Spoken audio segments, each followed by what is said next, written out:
Rhoades with pressure in his face, escapes the pocket, tucks the run. Across the 25, has the first down, stays in bounds and takes it all the way into the end zone. This is 365 Sports, powered by SicEm365.com. Going to the air again. That pass is high. Oh, what a one-handed grab by Pearsall. And then he took a pop at the 30-yard line. 365 Sports is presented by IdealMRI.com. High-quality MRIs for $497 or less. IdealMRI.com. Your health is important, so is your budget. Here's Beck. He's got Bowers. Bowers. Touchdown!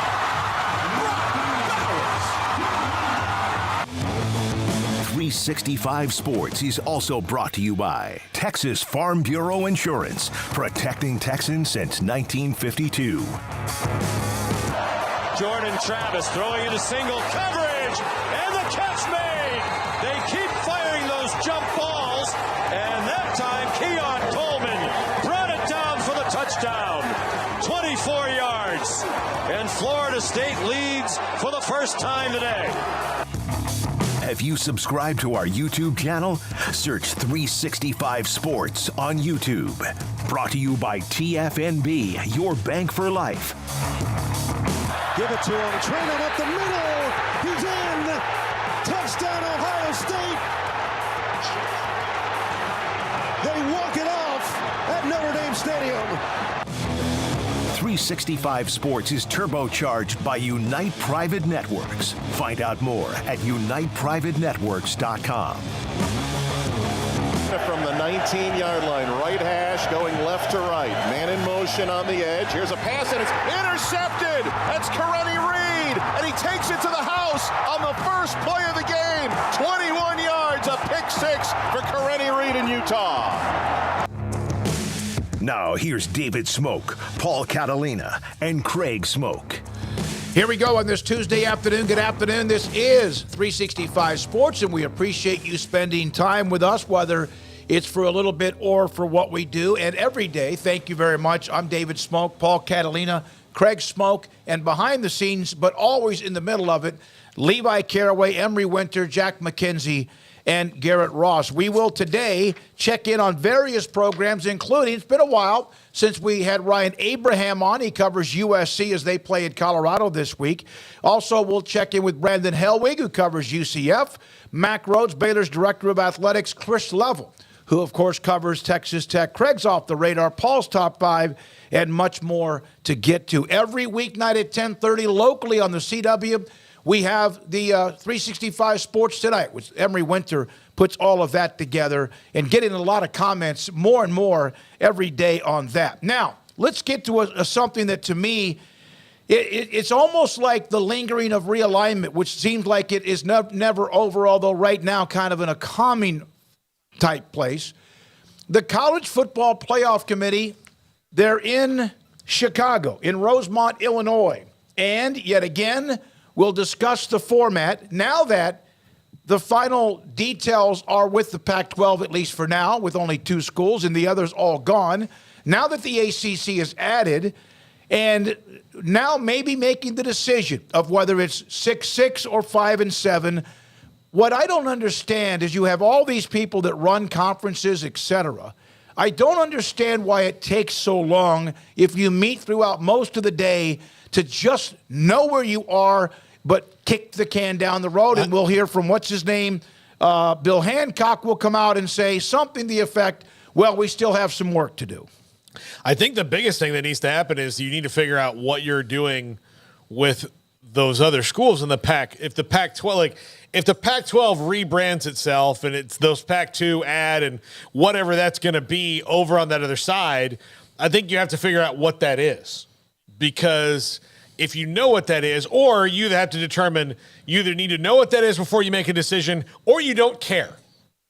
Because if you say it's 5+7, then essentially you're saying we don't care what Oregon State and Washington State and the Mountain West come up with. It's 5+7. So no matter what you guys do over there, it doesn't matter, we're going 5+7. Or you tell them, hey, we're going to give you some time to decide what you're going to do and come to us with that, and then we'll make the determination between 6+6 and 5+7. But 5+7 doesn't mean the Pac-12 can't get an automatic berth, no matter what it is, because it could maybe that knocks one of the other Power 5 conferences out, although we know there's some that will never happen.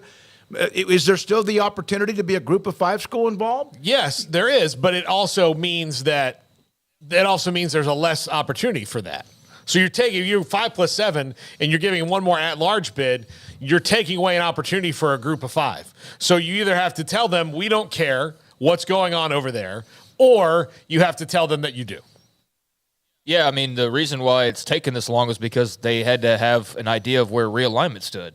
I mean, hey, Pac-12, you get an automatic bid. Oh, wait, the Pac-12 doesn't exist, or what the case was. It said in the article that they needed the ACC situation with Cal and Stanford to sort itself out, which it did. And the Big 12 had to sort itself out, which it did. And, the Pac still trying to figure out, what's going to happen exactly with the last 2 schools. But I think that was pretty simply the reason why. It was because you had to wait for all of the chaos to stop for a second so that you could actually know what you're talking about. I mean, had they gone ahead and just plowed through and then all of a sudden there's a conference that doesn't exist and they go back to the drawing board, well, hey, they got something done, but does it matter? No. So, I mean, I think that they just had to play the waiting game here. They said in the article that, the plan is to have at least the format settled upon, I believe, is the goal with these particular meetings.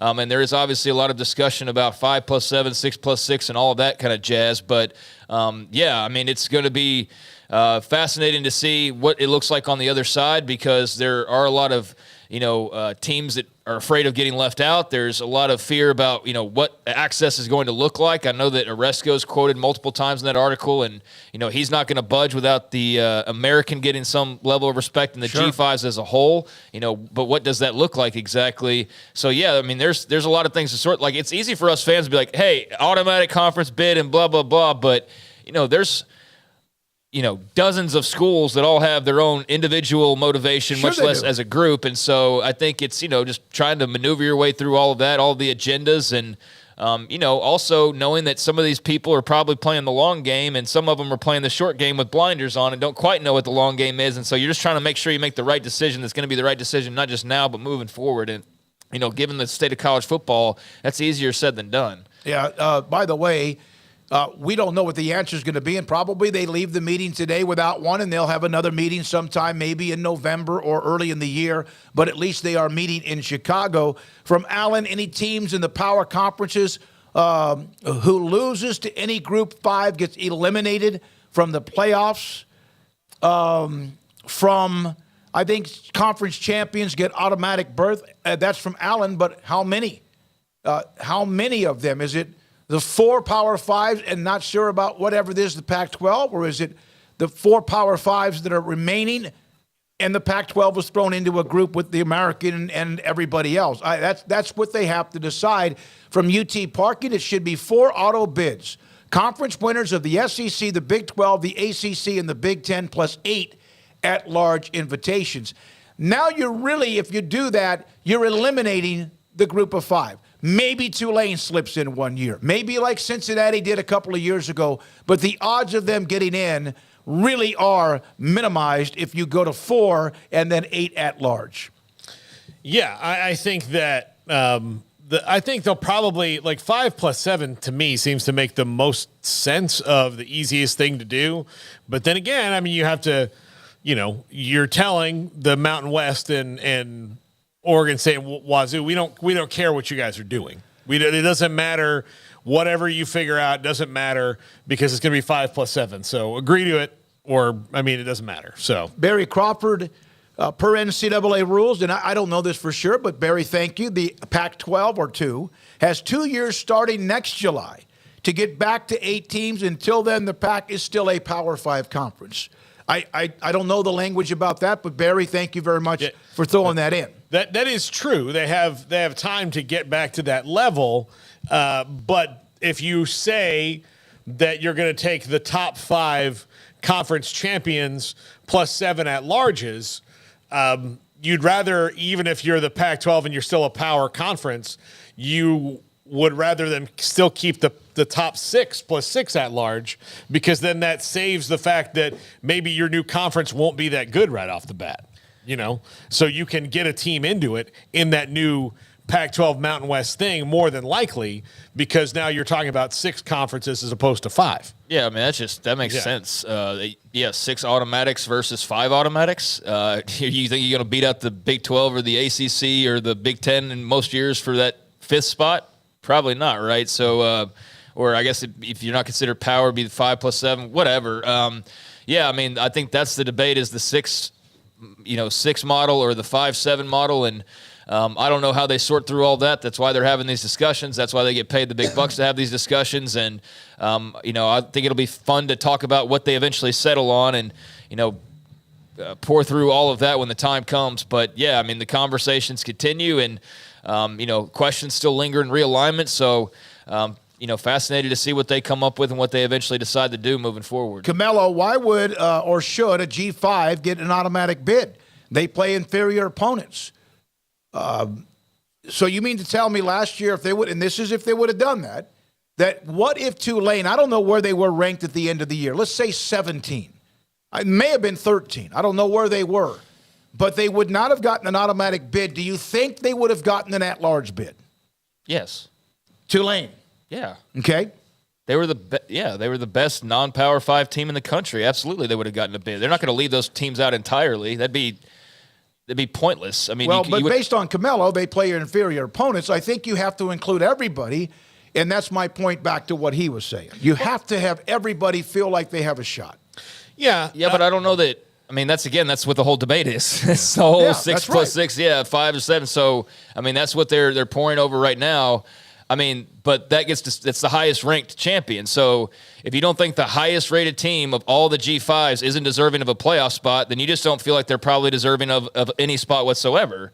I'm not necessarily on board with the automatic, but I do think that there has to be some level of inclusion. So, a team like Tulane last year, would many people have had that much of an issue with them being in the playoff? I wouldn't have had an issue with them being in the playoff. So, yeah, I think that the automatic part's where everybody kind of gets stuck one way or the other when it comes to those bids. And certainly there's people with agendas. They don't want Tulane in there because they want like the 6th SEC team that can have a spot to get in there. Like, let's get Mississippi State into the last spot because Lord knows we need that. But, that's the discussion they're having right now, and that's what they're going to have to sort through, and that's what they've been sorting through for what sounds like quite a while now. The thing about Tulane last year that a lot of people forget is not just that they won the American and ran right through it. They lost to UCF. But they beat Kansas State early on in the year. Remember, that game was in Manhattan, 17-10. It's already hard enough if you're a group of 5, and it's already kind of almost like, why are you here? So if somebody earns it, they should be given the opportunity. And my question is, if they go to 12, you think we'll ever see 2 G5 schools in the playoff? I mean, if it's 6 and 6, then yeah. I mean, yeah, probably. I mean, because now, I mean, no matter what the Pac-12 renames itself to, it's not going to be that for a little while before it would ever develop into, yes, Oregon State and Washington State will be there, but those are going to be G5 teams that they're going to be playing with. So, yeah, there would be that if it's 6 and 6. It's a 5 and 7, probably not.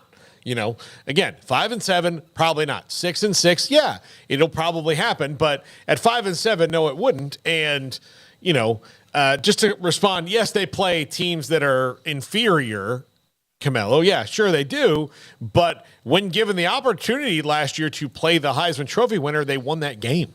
They beat USC. So it's not about that. Like, the schedule all year certainly does dictate things. And we've seen many times throughout sports that, I think it hurt Houston for a long time in the NCAA tournament in basketball, that they would play this week's schedule. And then it hurt Gonzaga for sure the year that everybody thought that they were going to win it when they played against Baylor. They hadn't played a tough schedule. They played UCLA and Baylor in back-to-back tough games, and that hurt them ultimately in the long run.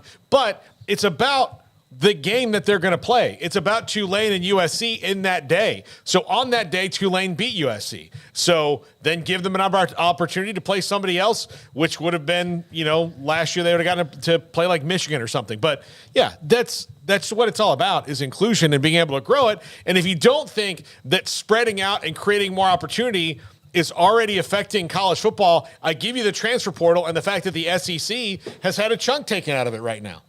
Yeah, I mean, I think if you go on and win your conference, that you should be rewarded in some fashion. Now, that obviously winning your conference doesn't mean every conference champion gets invited under either one of these proposals. But if you're the highest ranked Group of 5 conference champion, I feel like you're probably a pretty good team. I feel like you're probably you're the best non-Power 5 team in the country, and odds are you're better than a lot of the Power 5s too. Because let's look at the dregs of each conference. You think Tulane could have beaten some of the worst teams in the Pac-12 or the Big 12 last year? Oh, no doubt. Yeah, so they should have beaten some of the better ones. Yeah, so I mean, I just don't like the idea of, well, let's not include those guys because they don't stand a chance. Well, that's an easy way to never let them have any opportunity whatsoever. And to, if you don't have the opportunity, well, then yeah, absolutely, you're never going to be able to do that. But give them an opportunity and see what they can do with it. Is it likely that a Tulane ever wins like 4 playoff games to win a national title? No. But winning that one playoff game would be a big damn deal for that school and be like program changing for them. If that USC game would have been a playoff game and they move on to the round 2 and they play like Alabama, would they maybe get crushed in round 2? Maybe, maybe not. Who the heck knows, especially in the transfer portal era. But beating USC in a playoff game and then going and having all the hype and exposure of another week and playing Bama and having whatever that looked like, I mean, you mean to tell me that wouldn't be way bigger than any Cotton Bowl, standalone win that they've ever had before? It was enough. massive. It was enough that it was this year. And so, Tulane does get to play somebody from the Power 5. They've played LSU, but it's been a while. But they did beat Kansas State this year, lost to Ole Miss. So I don't see why including them is really that big of a deal, or why you wouldn't want to have some type of representation like that. I think no matter what, you have to have a chance. And I think that if the chance means you're a Group of 5 and there's one opportunity for sure, then I think that it kind of keeps everything together, like epoxy glue. Everything kind of keeps together. Even if it's 1 out of 12 opportunities, at least it is that one. So there's that. A lot of you have different opinions. Some of you think, no, I mean, maybe they should schedule more games against the FBS. They haven't played LSU since 2009. I don't know if that's because they don't want to play each other. LSU doesn't want to play that game, because we have seen in the past where some FBS schools look at it this way. What do we have to win out of this other than we have a chance to play one more home game, because we don't want to play if you're LSU, you don't want to play in any game between Tulane outside of Baton Rouge unless you play that inside the Superdome or Mercedes, whatever you call it. Yeah, call it the App State effect, right? So you're going to have to play some of these games where you're playing those, but sometimes you're a little more selective than going and saying, let's play the big team. I mean, there's all these people that, want their teams to schedule big-time opponents. But, look, Alabama and Georgia and LSU only have 12 games on the regular season schedule, guys. I mean, if everybody it's not like there's a lottery for who gets to play them or anything like that either. So it's a lot more complex than it is, and there's no NFL scheduling model. Look, all the leagues are going to have different scheduling models. Sure. So it's all... And they should. It's their league. They should do what they want. That doesn't mean people can't disagree with it. But yeah, I mean, but as far as they don't, look, Tulane could probably call 100 schools a year trying to play them, and they can only fill so many spots, and the phone calls don't always get answered on the other end. So, especially if you're good. I mean... like Florida State and LSU can arrange a home and home pretty quickly because that's all TV. But if TV's not helping you out and you're Tulane, you can say, you know what, we'd like to boot this LSU thing back up again.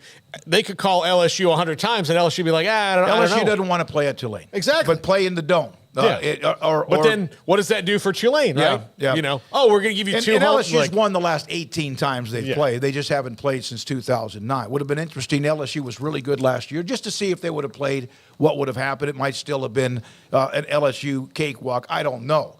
All right, here is this week. Baylor plays at UCF in Orlando. Paul will be there on Thursday, Friday, and Saturday. Jack McKenzie will be with him. But this is Baylor with billboards in Orlando, welcoming UCF to the Big 12. Brandon Helwig, who's going to join us at a little after 4 o'clock, put that up earlier today on his timeline. And so UCF Baylor, and there we are with Baylor playing in Orlando and also being the one that welcomed UCF into the conference. I'm sure that was done or committed to a long, long time ago. The Earl Campbell Tyler Rose Award, former Incarnate Word and current Washington State quarterback. We discussed him a lot yesterday. The Pac-12 loaded with quarterbacks. Cam Ward named the winner in week number 4 of the college football season. 400-plus yards, 4 touchdowns in the 38-35 win against 14th-ranked Oregon State. And he's getting a lot of love, and good for Cam Ward for winning that award. Also, Florida State's Jordan Travis has his own T-shirt now featuring the LSU and Clemson Tigers. The price of the shirt is $31.24. That was Saturday's final score against Clemson. Here's what I love about this. The profits will be evenly distributed with the FSU offensive line. Part of NIL. That's a part of a spot from on3.com. That's great. Jordan Travis seems to get it. Go buy those shirts, people. Go buy them. Help out the kids who deserve it. Doing heroic work. How many you bought? I have a strict personal rule where I don't buy shirts in seasons that they don't win the national title. But for people who don't have that rule, go buy them. God, that was pretty snotty. Weird. I'm just telling you, I don't do it. I know. Okay. I don't do it. I don't want to see you wearing something. Look, In 10 years. I want my national championship shirts to mean something. I don't want the 2013 and 1999 stuff to be sullied with 1997 stuff. No, you need to bubble wrap those. Yeah, that's weird. Like that's just a player though. Like that, you don't think he's one of the better players? I love him. The heart and soul of that team. I love him unconditionally. It's like if you bought jerseys, but you're like, I'm not buying like a Micah Parsons jersey until they win a Super Bowl. Look, here's the deal. That's my rule. And look, I love Jordan Travis. I don't know. I can't imagine having a child I love more than Jordan Travis right now. Like if I had a child, they'd be playing second fiddle to Jordan Travis as it stands in my life. Until he graduated? Right now. Until his eligibility was out? Look, even still, I love Warwick Dunn like a brother. I've never only met him one time. But there are like those certain levels. Would you stop your elitism? Go get a shirt. Go online and buy a Jordan Travis. I'm going to buy one for you. Shilo Sanders. There was a video released by Oregon of a lot of the lead up to the game inside the locker room. You may have seen the Dan Lanning speech, but there was also some video and there was barking. It happens at every game. Colorado getting more attention, so we see some of their barking or barking at them too. But Deion saying today that Shilo was spitting blood or peeing blood after the Oregon game, went to the hospital after landing back in Colorado, said they're praying that he can play this week. They play USC. They've already lost Travis Hunter. Said that he's getting daily updates on Shilo Sanders, who is at least trying to recover from what looks like he might have had a bruised kidney or something of that nature.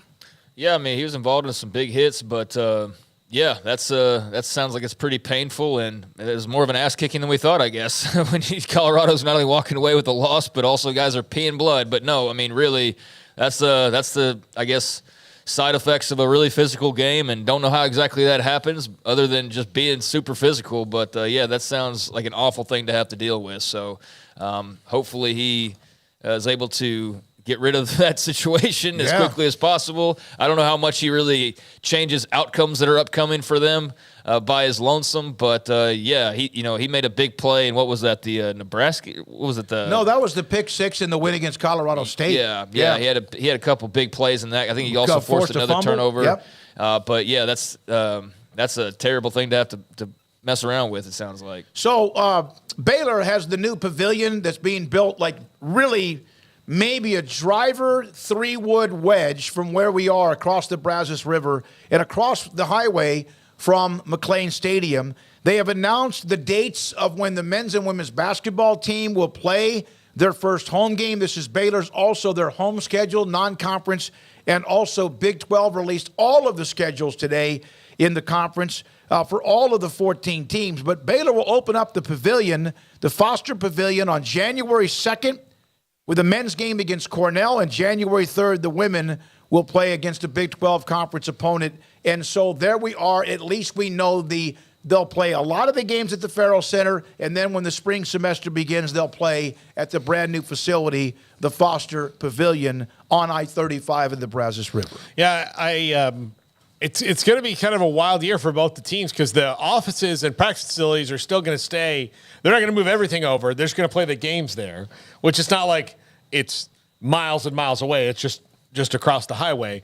But still going to be kind of a weird thing that, you're playing all your games here. You've been used to certain things a certain way, and then they're not going to be able to, I don't think they're going to be able to move in the offices until July or something, from what Coach Drew told me.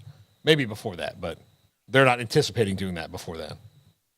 Well, I mean, I'm excited to see the arena, and what that looks like, and the actual games themselves starting to get played there will be a cool deal. Their last month of the season's a murderer's row. I haven't poured through the schedule, haven't had time to, and obviously we can't go, over 14 different basketball schedules with as lengthy as those seasons are. But, that last month of February, late February into March, they've got Houston at the Pavilion, TCU in Fort Worth, KU at the Pavilion, and then Texas at the Pavilion, and then Tech in Lubbock. Those are their final 5 games. So that's going to be a heck of a stretch there, and obviously back-to-back games on a Saturday and a Monday. Yep. March 2nd and 4th, KU and Texas, both at the new arena. So that right there is going to be a special set of a few days for Baylor basketball, depending on where they are, but just in general, that's going to be a big deal to have that back-to-back Saturday, Monday with those two teams, and obviously could be the last time they play Texas for all we know, that final game. But the new arena is going to be pretty cool, and hopefully is able to make the environment that much more exclusive and make people have to fight for tickets to be able to get into that place because of the lower capacity. And I'm looking forward to just checking it out when it's finished here. And it's coming along quite nicely. Every day it looks like it gets a little bit more closer to the finish line, but still a little bit of a ways to go. I think I could just end the show if they play on the weeknight and just walk across the bridge right here and get to the Pavilion about as fast as I do, where I can't park at the Farrell Center because of the number of parking passes. Now, here's a couple notes back on the college football playoff. We'll break and come back with more. But, Camelo, the top 12 teams should be based on BCS-era rankings. They've done that. They've already done that. But even then there was an argument. Remember 2008 with Tech in Oklahoma and Texas, and how that was almost like TCU and Baylor in 2014.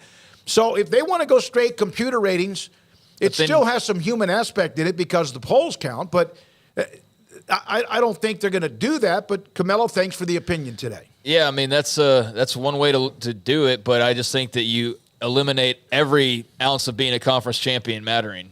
It doesn't matter what conference you win, it doesn't matter. So I just feel like that leaves a little to be desired, because I do think that's a big deal. Some people might not think winning a conference title is a big deal. I do. It's not winning a national championship, but it's the next closest thing that you can really get outside of a major bowl win.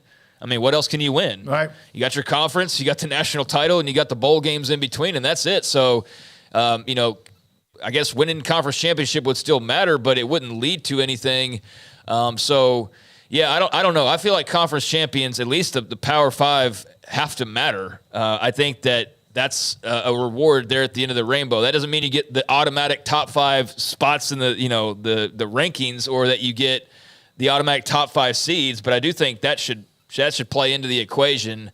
I think the debates, where the G5s really sit as far as their conference champion, highest rated, whatever matters. But yeah, I'm one that, I think conference champions matter. This top 12, that's when you start to get into foolery about how the rankings are set up, and you get into all of a sudden there's 7 of the top 12 are from the same conference, and I don't know that that's exactly what you want. And it's not being scared of the SEC, because let's face it, the Big Ten is not going to do that. Pac-12 would have an argument to have something kind of close to that right now, even though there's a lot of games to play. But I don't like the idea of just going straight up on the rankings or the BCS. I think conference championships have to matter somewhat. I agree. All right, so we'll take you tonight up until 6 o'clock. Around the corner, Ryan Abraham, who covers USC. And I'm telling you, I watched a lot of their games Saturday night against Arizona State, and I felt like I was watching a game from a year ago. And I think the protection for Caleb Williams seems to be not quite as even, I don't think is as any good as it was last year at any time. So we'll get into that with him and their game on their way to play Colorado. I just saw Kim make the comment that he saw that a ticket for the Colorado USC game might be going for $1,000. I could see that with all the stars and personalities and those. And then you have Hollywood coming to Boulder, Hollywood. No matter the loss to Oregon, I can see tickets going for huge prices. I think we forget sometimes. We talk about this. The last time that Texas and Oklahoma. It's the last time USC is going to Colorado. Yeah, I mean for the foreseeable future. So yeah, you add in the fact that USC's a hot team, Colorado's a hot team, and Dion, Lincoln Riley, Caleb Williams, Shador, all those elements. National broadcast, yeah, I can absolutely believe that those tickets are going for $1,000. I think they'll be going for way more here in a couple of days as we check back in with that. So yeah, I absolutely can believe that. If you just go to the schedule on ESPN.com where they have ticket they have links. that list, yeah. So they have the list and it says tickets as low as. So for Temple and Tulsa, I can get you in the door for $3. Okay. For USC and Colorado, and this is the highest as low as on this list of all the games in the FBS this week, $245 for a single ticket. That's what if you go and try to buy one on Vivid Seats right now, $247 for 1 to 2 tickets a piece on the upper level 10 row 52. You would get. All right, Joey B, Colorado fans making lots of money here in Boulder. The SoCal factor in California transplants in Colorado driving the market price. Oh, yeah. I bet. Yeah. Absolutely. $2,307 a ticket for 4 tickets in lower level 104 row 1, which would be right behind the USC bench. How much? $2,300 a piece. Okay, a piece. Okay, yeah. That's nothing for those who have the money out on the West Coast, or even those who live up in the beautiful mountains. That's nothing for them. Yeah, I don't know how entertaining the game will be. I expect that it will be entertaining, but say what you will about Dion or however you feel about it. I think it's pretty obvious that the guy's a draw. I mean, he and his program are a draw. If they were like a company going around touring arenas, everything would be sold out every night. Ticket prices would be, wherever they go, especially the big matchups like that, people are following, and I think that's pretty clear. So, yeah, just imagine what it would be like had they won the Oregon game, the prices would have been. So they got a little bit of the steam taken out, but not enough to derail what's, an ongoing, exciting and hype-filled, program. And so, yeah, that's going to be a crazy atmosphere coming up on Saturday. UT parking, speaking of G5, I went and looked at the 2021 Cincinnati. That is the G5 blueprint.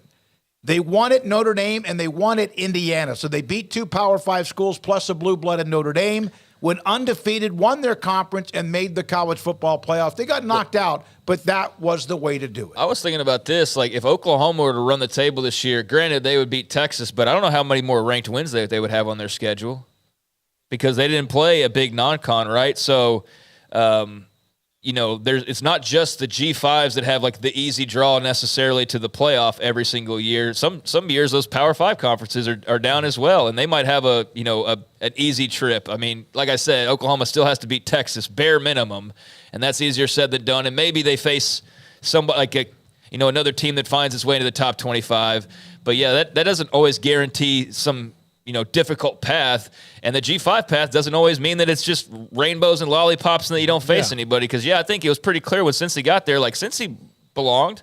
They showed that they belonged. TCU, there was arguments about them, and they're a Power 5 school. Like, they didn't belong here, and they found themselves, I know everybody's focus is on what happened in the national title game. They still beat Michigan to get to that national title game. Everyone regardless of what you always say about what Georgia did, they still beat Michigan to get there. So sometimes I think if we just base on what the schedule looks like, that's a disservice to a team like in Oklahoma who might be really good, but if you're looking at the schedules under that type of microscope, it might just be Texas and not much else to it. We'll see, but I don't know. That thought crossed my mind. Darren, speaking to Chuck's response, he goes, I agree. I'm a UC fan. We got lucky. Notre Dame was ranked and good when we played them. IU was good the year before. Remember, they had the run with Tom Allen, and we, excuse me, and still UC had to have everything fall their way to get into the college football playoff. But that was for the 4th spot. Like this time, excuse me, you're doing 12. So I don't think that giving one spot to a team like a Cincinnati clone or a Tulane is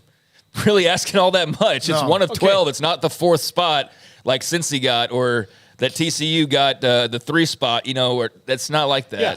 Elitist up this whole thing as you want. Yes, exactly. You're not going to be able to, with 12 teams, convince enough people that the fifth best team in this league that you're trying to sneak in there is still better than a team like Tulane who was 12-1. But that's why you'd want to do like the top 12 BCS rankings and not do like conference title or something like that. So you could get Auburn in there for like the 12th spot versus a Tulane who won their conference. And I don't agree with that at all. I don't like that idea at all. And even though there's some thought like, oh, that'll make it better, it doesn't necessarily. Will it? Yeah. It doesn't necessarily because, again, if that Tulane team at Auburn had played, Tulane might stroke them. And then you're like, well. Yeah. No, they wouldn't. No. How do you know? Yeah, you don't know. Because did anyone expect Tulane to beat USC in the Cotton Bowl? Yeah. Probably not. Here's a couple of the notes and we break. Christopher Shannon, I love conference championships. They matter. This hollowing out of college football is really aggravating me. You're losing that battle. I agree with you. UT parking. Agree, Craig. Conference championships have to mean something. Otherwise, teams could agree to rest their starters in the conference championship and both make the college football playoff. Yeah, I mean, we're already tossing some rivalries aside for TV money and for, various reasons about how it's going to play along down the future. I don't think we need to, negate conference titles now, and then we're left with what ultimately? I guess it is going the direction of some type of a Premier League if that's what you want, but I just feel like that's very hollowed out and kind of empty, as that texter said. CB, why have conference championships if you're not going to use them? In college basketball, it's an automatic bid. It is. And in college football, it should be, and it appears as if it will be for at least 4, 5, or 5 or 6 conferences. You win the division in the NFL, you get in. You win the division in any pro sport, you get into the playoff, right? In fact, you not only get in, you have a chance to host the first playoff. So it matters. It matters. And I'm not one, I remember I knew a guy who, was big on, won the AFC East, and I'm like, is that really that big of a deal? And it's like, well, it got you in the playoffs, and it got you maybe a bye into the play. So, yeah, it absolutely mattered. You don't hang those like they're Super Bowl banners or anything, but, and I don't even know if you buy the T-shirt necessarily for a division win. You don't. But if you win the NFC or something, you would, or if you get to the Super Bowl, you would. But, yeah, winning the division matters in any pro sport. So whether you're going more towards the pro sports model or you're trying to, keep tradition alive, winning your division or your quote-unquote conference, it matters everywhere else. Why should it not matter here? In the NFL, if you win the conference, there are T-shirts and caps. If you win the Super Bowl, there's even more T-shirts and caps. But we get why there's this discussion. Right. Now, I think we've proven why there's this discussion ongoing about how the format should be, and that's what they're talking about. Camelo, called you out a lot today after yesterday we didn't agree on anything. I hope you know that I really have feelings for you. Isn't it the goal for the playoffs to get the best teams, though? I hate to say this, but isn't it also what brings the most eyes to the television sets? Yeah, it is. But if that was the case, then why is the men's basketball tournament so incredibly popular? Okay, that's fantastic. And again, if you're saying the best teams, you are saying that's your best teams. You think the best teams are the ones in those conferences, and that's not true every year. It's different every single year. And getting to be even more, even though there's NIL and the Blue Bloods get richer or whatever, it's now we're seeing this, man. We're seeing these games that are played in September that what? It's happening because of the transfer portal as much of anything, of course, than the NIL. Yeah, I just don't. I mean, I get the big time. If a playoff game's going to draw regardless. I mean, yeah, one with Texas or Notre Dame, and it's going to draw 1 million or 2 more. But you're still going to get ratings for a playoff game. And I don't know. I don't want to kill off all the mom and pops so that all the Walmarts can compete against each other. I don't think that's sexy. It is if you're getting down to the Final Four and you want it to be Georgia and Ohio State and Clemson and Texas or whatever.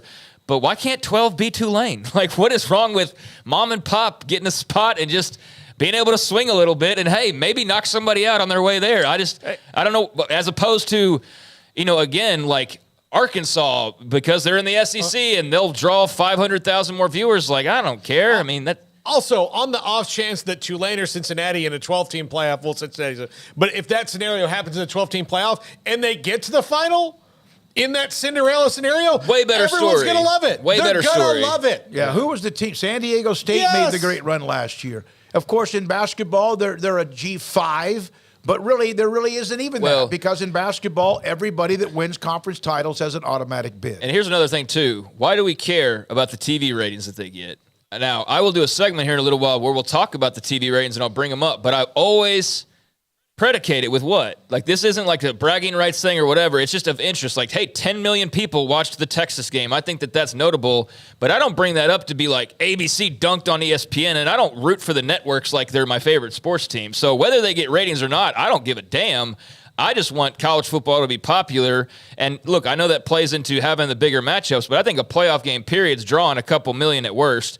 And yeah, I think that the idea of like having to make it more about who's going to draw the biggest ratings is falling into their lap, and that's not what we should be rooting for as college football fans. Is give us the matchups that it will get the most eyeballs. We should just want the best, most interesting matchups in general, and whether or not that draws 1 million or 5 shouldn't matter to us as fans. If it does to you, that's cool, but I don't know. I think for general college football fans, we should still want the Cinderella, even if it doesn't mean that ABC gets a record set of viewers on a Saturday night in December. No, I agree. UT parking, what Jim said, why not let the G5 conference championships have a play-in? That's brilliant. Why should they have to play an extra game? They're already going to have to play maybe 4. Now you're saying that a G5 team would have to play 5. That then means if you do that if you have a Power 5 team that wins the conference title that just happens to be 8-4, what about them? Why not? Why shouldn't they have a playoff game? I know what you're saying, but man, again, you're making it hard enough. They might get one team, and then they're going to have a play-in game to beat a game and win that game to be in. I think that's just way too. I'm not sure what that. There's some people at the country club doors that don't want certain people let in, and that's basically what this is. Of like, well, we'll let them in, but they've got to pay $150 extra per month. Why? Well, because they're not in the same classes. Like that's that's basically what this is. You're not allowed in our country club is basically what that is, because they might make a little noise and they might beat Ted's team over there in the first round. But like, look, they have little to no chance of going 4 rounds and then beating Georgia at the end of this. Like, that's not realistic. But them making some noise and at least upsetting the apple cart in week 1 by beating a Tennessee or something, that's entirely possible. And I don't know why we wouldn't want that kind of chaos. For TV ratings, I don't know. I don't. There's a disconnect with me there. Who won the national title in men's basketball? Who beat San Diego State? UConn. All right. The story of that tournament, yes, UConn winning yet another national title, but the story throughout those 3 weeks was San Diego State, Florida Atlantic, and a couple of others that brought the intensity. Did they have as many eyeballs at the end of the championship? Yeah. Those teams brought in a bunch in the Final Four or leading up to it. When we come back, Ryan Abraham on USC. This is 365 Sports. Had a meeting yesterday. I got a text from Dr. Steve Childress at Stonewood Dental as I tried to figure out what I'm going to do with my bridge that came loose about a week ago. It happened. He had told me it was going to happen. He fixed everything. It feels great. But I still have to think about what I will do next. What is the next, step? What's the game plan? So he called me. He texted me. I went and saw him. I'm going to see Dr. Warren, who does oral surgery, and Dr. Steve Childress and Stonewood Dental. Not just the fact you're a patient, they will also walk you through, not trying to fix everything that happens at once. A cavity, a teeth cleaning, a crown, a tooth being pulled. Have a game plan for what you need to make up for what you haven't done, or for, again, being preemptive or proactive in what your dental work needs. Dr. Steve Childress, when he sits down with me, I know that I'm the only one he's talking to, and it matters. And it matters to me, the customer, too, and the patient. Stonewood Dental in Robinson, Texas. Alan Samuels in Waco is celebrating with incredible savings during Jeep Adventure Days. This month, get a 2023 Jeep Grand Cherokee Limited with $5,500 off. Or how about 10% off MSRP on 2023 Jeep Gladiators on all trim levels. Sport, Overland, Rubicon, or Mojave. That's right. Or if that's not enough, get a 2023 Jeep Compass 10% off MSRP. We've got the inventory and we're making big deals. Hurry in. These won't last long. Come see what Alan Samuels can offer you and find the Jeep that fits you. Pioneer Steel and Pipe opened their doors in 1943, and they have never wavered with their focus on great product and customer service, relationships with a handshake, making sure you, the customer, is satisfied. Their new facility is now twice the size, allowing new inventory, higher quantities, and in a much more organized fashion. In addition to the long lengths in tubing, angles, channels, rods, and flat, Pioneer Steel and Pipe now offers several shorter, more convenient lengths of material already cut. Their 2,500 square foot showroom has over 1,000 new new products in stock, new welding supplies, hardware, quickcrete, and do-it-yourself components for any project, whether you are a professional contractor or weekend warrior. The new facility is designed to make your loading experience faster and more efficient with easy drive lanes around the building and much more room to get your trailer loaded. Our location may have changed, but our values haven't, and our relationship with customers goes much farther than just business. Pioneer Steel and Pipe on Loop 340 and Highway 6 and just east of I-35 in Waco. Automatic Chef Canteen is a full-service micro-market vending and office coffee provider with state-of-the-art vending equipment, a wide variety of products, and offering custom-fitted micro-market vending office coffee solutions for your employee break room. You want a full break room solution and a workplace oasis? Well, Automatic Chef Canteen, locally owned and operated for over 50 years in Central Texas, also includes in-house mechanics on call 24/7 for fast, reliable service and maintenance. Automatic Chef Canteen, 6900 Imperial Drive in Waco, or online at automaticchefcanteen.com.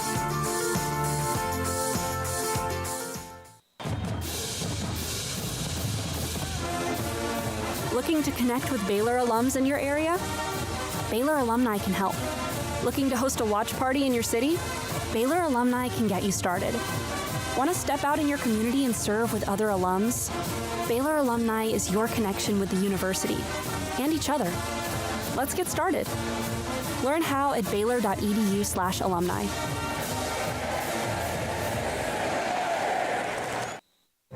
Stepping into a new pair of boots is great, but stepping into the boots of a U.S. Army officer can also add confidence and leadership skills to your son or daughter's career path. There are more than 150 occupational specialties to help them find the best fit for their future. See all the things your son or daughter can achieve in our boots at GoArmy.com. U.S. Army Waco Recruiting Company, 254-598-8131 or 254-776-1543. This is 365 Sports.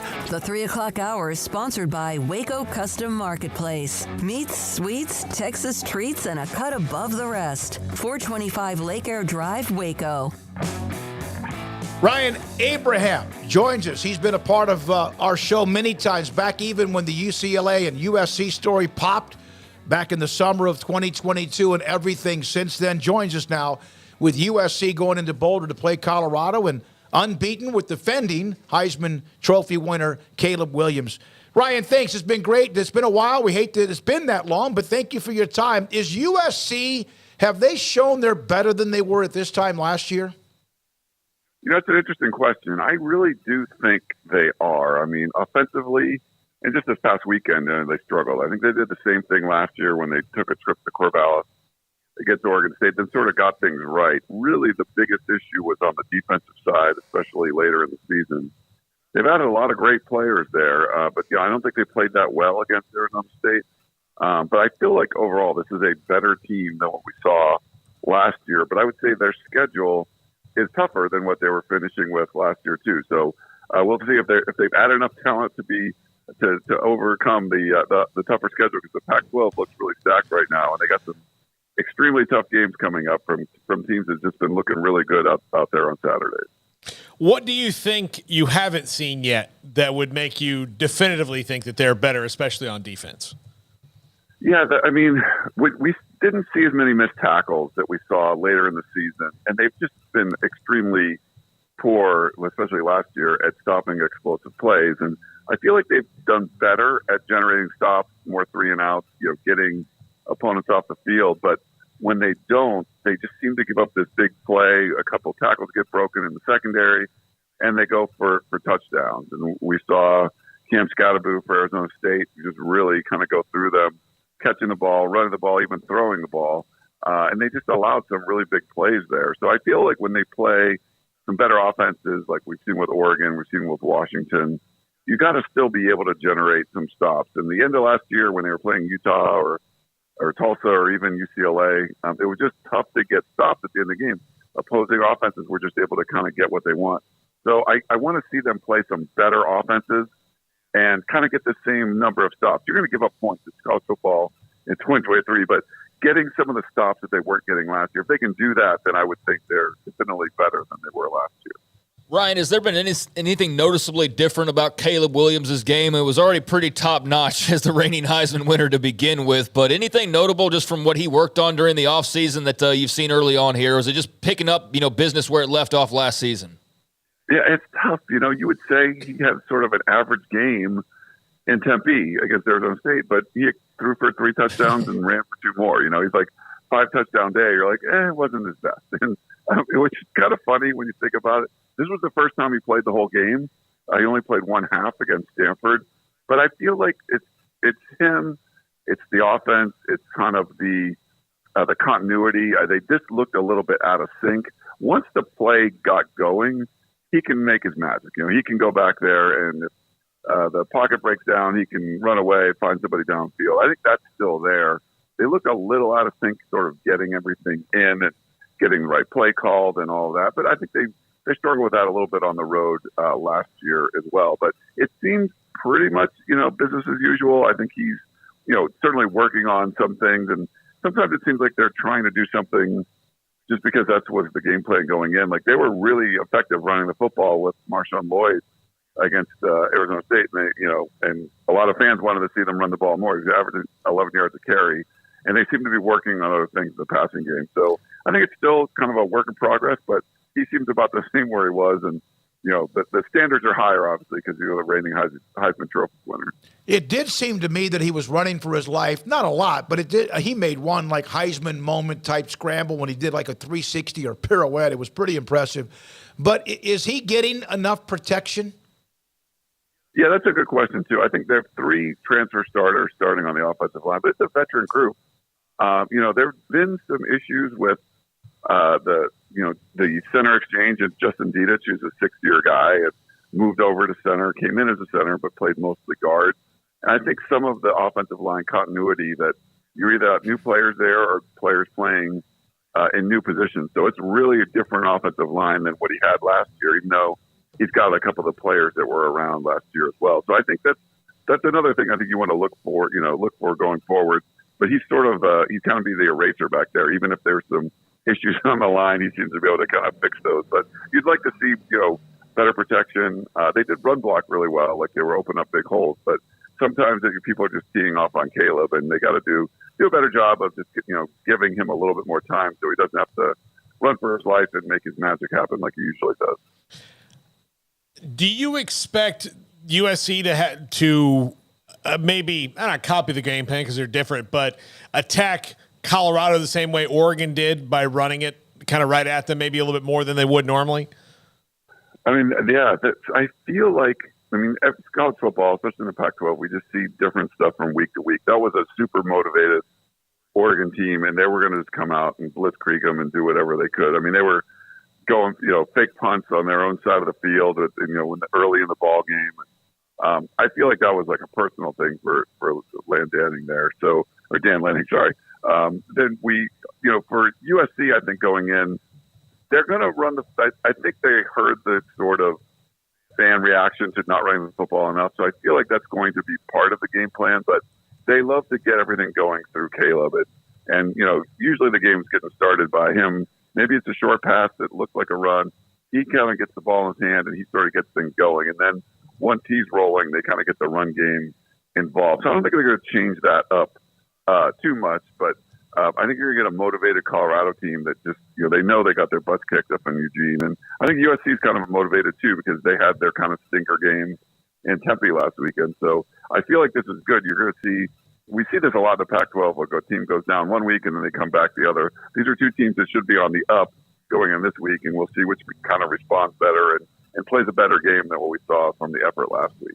Man, their upcoming schedule, Ryan, you guys are going to be covering a lot of big games coming up. Starting with this weekend, but these next 6 weeks outside of, I guess, Arizona and Cal, all of them top 10-ish type teams at the moment. But this one with Colorado, obviously they fell out of the rankings, but they still got that buzz. You've seen the TV ratings. What kind of a buzz is there for the Colorado game this year as opposed to, all the other previous matchups? Is it pretty significantly different as far as just the people interested in this particular contest? Yeah, it's significantly different. And it's funny because, last year the 111 team for Colorado was one of the worst I've ever seen. They were just terrible. And, going into this, Colorado was going to be part of this early stretch that probably didn't matter that much until they get to the meatier part of the schedule. But all of a sudden, they're marketing this game on, it's big noon kickoff and all that. It's changed the game to the point where some people were saying the Arizona State game was a look-ahead game because they were looking forward to Colorado, who I just don't even think is that good of a team. I think they're way better than they were last year. But, I think there was a little bit of exposure coming from Eugene, and I think USC will handle business there. But I think there's a lot of focus on that. To have a blowout game at Oregon, get the same kind of TV rating that Ohio State and Notre Dame got is pretty crazy. So the hype is there, and I think from the players, there's a lot of focus on this game too. So it's definitely different than the ho-hum sort of Colorado games. Really, since they've joined the conference, they haven't been able to beat USC. They won the South Division once, but USC beat them that year. So this is probably the most kind of circled Colorado game I think that I've ever covered from between USC and Colorado. How weird will it be to be covering a game at 9:00 in the morning your time? Yeah, it's going to be a little weird, but I guess we're going to be in the mountain. I'll be flying to Boulder, so it'll be the mountain time. But it's funny. USC played the super late game on Saturday night. It's almost like a short week because you're playing Saturday morning there. But yeah, just the hype around it. I'm curious to see if the hype sort of dies off a little bit just because that blowout against Oregon. Man, the Colorado fan base that they just showed up and drove. They're extremely excited. I think it's going to be another really tough road environment. Yeah, it's 9 a.m, but still, I think it's going to be a really tough one. So it'll be interesting for sure to see what happens in this game. Could this game end up, unlike Oregon was a blowout, and who knows if USC was to get a couple of stops early, but could this be like 60-40? If USC gives up 40, it's going to be a real problem. I think Shilo Sanders is great, but there's just so many negative plays to be had, and that is something that the USC defense has been able to do. I mean, Oregon sacked him 7 times last week.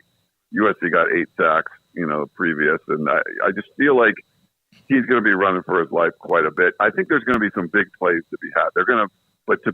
I don't think they're going to be able to sustain drives on this USC defense. They'll score, and I think some of them might be these, huge chunk plays, and it's going to, upset the USC fan base even more. That's really upset with the defense right now. But I can't see them or Colorado scoring that much. I mean, if they do, hats off. Get Travis Hunter back.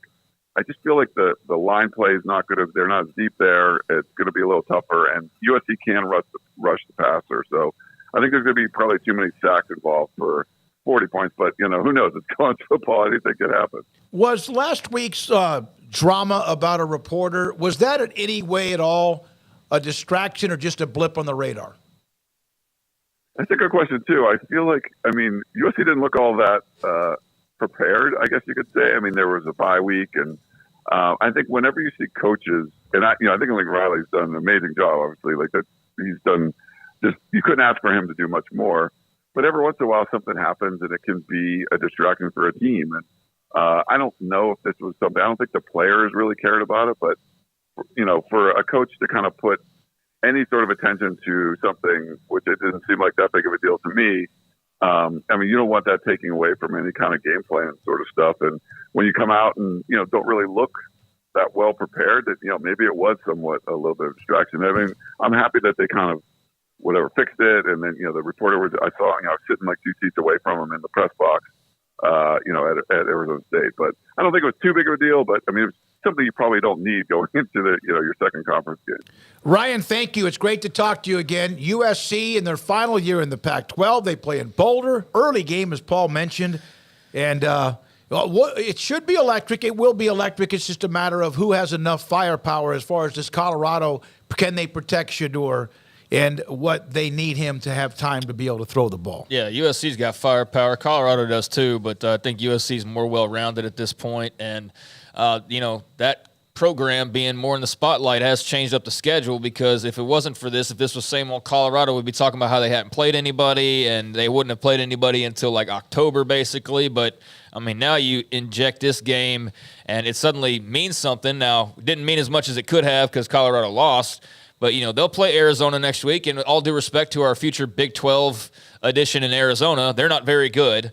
But then after that, This game will feel like a big game because of the atmosphere, but then mid-October, they got Notre Dame on the road. They come back, they play Utah at home, and then they go to Cal, which is whatever, and then they go back home and play Washington. So 3 of the 4 weeks after these next couple of games will be against what is right now the number 11, number 10, and number 7 teams in the country in a 1-month span. So that's going to be a lot of fun. And then Oregon after that. So it's and then like UCLA. I mean, so that whole second half of the season is right now 4 top 10 teams in Eugene, in Salt Lake, or in Eugene and in South Bend. So, man, they're going to be tested when all is said and done. That's for sure. I don't know how much of one there will be this weekend. It'll be a scene for sure. But the best part of USC's schedule is definitely upcoming. It's like a blender. Just throw a bunch of vegetables in there or whatever you're going to make with a milkshake. It's going to be a blender, and those rankings are going to come and go, and they're going to go up and down. And then you add Washington State into the mix as far as the rest of the conference of what they do. Oregon State, of course, is not done. When we come back, play either of those teams. I'm talking about the overall conference. Yeah, I'm just saying that they don't have to play either one of those teams, but they get everybody else that's good right now. Wouldn't that be interesting if you ended up playing just the schedule that year ended up where you didn't play Arizona or you didn't play so-and-so and so-and-so, and you got all of them. Yeah, they didn't get Washington State, Oregon State, but they got Utah, Oregon, UCLA, Washington. They got a lot of the Look murderers. At Washington's last 4 weeks. Same thing. Yeah, the pack is stacked, it's a murderer's row. It'll be fun. Yeah. All right, when we come back, Brandon Helwig, UCF, and they host Baylor on Saturday at 2:30. Paul will be there on Thursday, Friday, and also on game day Saturday. Darby Brown will be there for us as well in our pregame show that will begin at 12 o'clock from KWTX and more. And this is 365 Sports. Cars priced right, day and night. Average your car in Texas. Trucks built for you, red, white, and blue. Average your car in Texas. Cars that zoom with lots of room. Average your car in Texas. Count on us, a dealer to trust. Average your car in Waco, Texas. Pizza, burgers, and Bears football. There's no place around Waco that serves them all other than Bubba's 33. Come show your green and gold and enjoy some of Waco's best food and beverages while watching your favorite team, the Bears. When real Bears fans get hungry, Bubba's 33 is the #1 spot for ice-cold drinks, hand-stretched, stone-baked pizzas, and bacon-infused burgers. Join us for indoor or patio dining. Bubba's 33, Waco's restaurant and proud supporter of Baylor Bears football. Sick 'em, Bears. With so many companies and policies out there, it gets so confusing shopping for insurance, and I never know if I'm getting the policy that's right for me. Luckily, I met the team at the Niche Group Insurance Agency. With the Niche Group, you can go to one company and get access to coverage options from many insurance carriers, and you get to speak to a real person about your specific coverage needs. With the Niche Group, I know I'm getting the right coverage at the right price. If you need insurance, talk to the experts at the Niche Group at 1-800-258-8302. At Ideal MRI, we feel blessed to be part of the Waco community. We're a small family business here in Central Texas. At times like this, the cost of healthcare has never been more important. And unfortunately, significant illnesses and injuries still occur. And that's why Ideal MRI is open and here to serve you through this difficult time. So if you need an MRI, ask your doctor about Ideal MRI. You can schedule online in minutes at idealmri.com or call 833-IDEAL-MRI.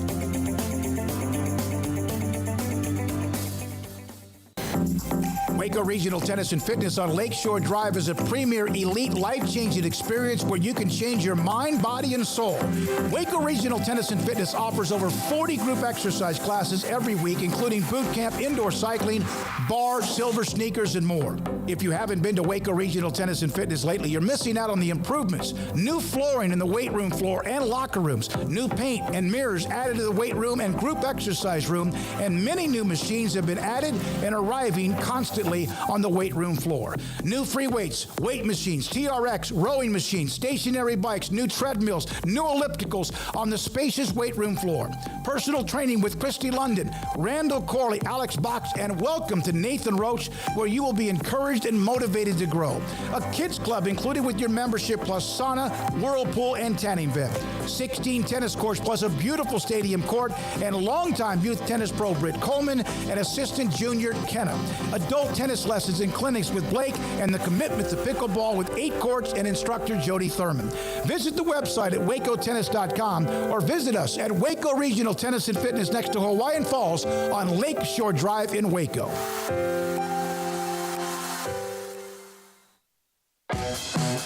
This is 365 Sports. Text us at 254-339-1122. The text line is sponsored by Riverbend Liquor and Wine, with the most extensive variety of craft beer in Waco.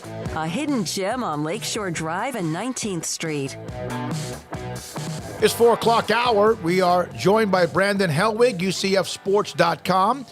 Baylor and UCF in what will be the Knights' Big 12 home opener after playing in Manhattan in a really competitive game against Kansas State. Brandon joins Craig and Paul. I'm David Smoak. Brandon, thanks for your time. We know about the excitement as they led up to the official date earlier this summer, the first Big 12 game last week. What will it be like in Orlando around the campus this week with their first home game? It's going to be a lot of fun. I mean, this is a day that, needless to say, that every UCF fan has circled on their calendar since the schedule came out earlier this year. It's been, I guess, more than 2 years since the official invitation went out, and everyone was just waiting for, 2023 and the first Big 12 season. And, everyone is hyped up. I mean, it was a big rush, last week going on the road for the first time at Kansas State. And I know a bunch of Knight fans made that trip. And just for me personally, someone who's been covering the team for a long time, it just, you're at the game and, you're in the atmosphere and you're kind of taking it all in. But it almost didn't seem real in terms of just, this is a conference game now. This isn't just like a non-conference game that you're playing. You visit one of these teams every few years or so. And it may take a little while, at least for me and maybe the fans, to kind of recognize, this is conference play now. But yeah, it's going to be an electric atmosphere. I think the fact that it's a 3:30 game, I think maybe fans would have preferred maybe a night game, but 3:30 isn't too bad when it could have been a noon game. So obviously the game's been sold out for a long time, and I know this secondary market is kind of lighting up in terms of getting tickets and what have you. But it's going to be a really electric atmosphere this Saturday inside the Bounce House. John Rice Plumlee probably not going to play. We don't know about Blake Shapen. He's day-to-day. So would you say it's a reasonably good chance that at least from the UCF side, you're going to see a backup quarterback again? Yeah. I mean, it was kind of a broken record. It seems like we were talking about the same thing last week when UCF went to K-State. We were wondering if, K-State quarterback Will Howard was going to play. And, I don't know what UCF coaching staff really thought. I think maybe they thought there was a good chance their freshman was going to play. Ends up Will Howard played and had an amazing game for K-State. But yeah, John Rice Plumlee, the very end of that Boise State game a couple weeks ago, as UCF was driving down the field for what ended up being the walk-off game-winning field goal, he took a hit. And, I was at the game, and I'm watching the replay because that was a potential targeting call. And so I'm watching the board, and I'm seeing, did the defender hit him with his, in the head or the shoulder or whatever? I didn't even realize his leg kind of dragged and kind of went in a funny way, which it shouldn't have done. And he hurt his knee. And I guess the positive news is anytime you see there's a knee injury, you always fear the worst. Is it an ACL tear? Is it a season-ending type thing? I guess the good news when they came back and got the MRI done, it is not a season-ending injury, but it'll take a few weeks. And maybe it's a similar injury than what Blake Shapen's going through. But no, he's not going to be back this week. They haven't really said. They just said sooner than later.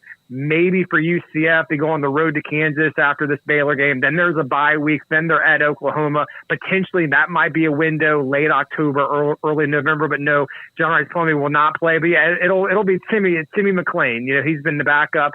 He obviously started these past 2 weeks in place of John Rice Plumlee. He has some experience. He was a transfer from South Florida. He started for the Bulls in the 2021 season, transferred to UCF last year when he did not win the starting job at USF, I believe, because the Baylor transfer was named the starting quarterback there. And so he, it was beyond the window, so he wasn't eligible to play last year. Ran the scout team for UCF, so he's been the starting quarterback, and he's done some good things I know this past weekend at Kansas State was obviously his first real test in a real atmosphere against a real defense. He made some plays, but then there's some plays that just kind of scratch your head that, he's running backwards and, he's kind of taking sacks when he should throw it away. There was one time he tried to throw it away, but just threw it right to a Kansas State defender, and that was an interception. So, I think he learned a lot this past week, and he'll be better for it come this week against Baylor.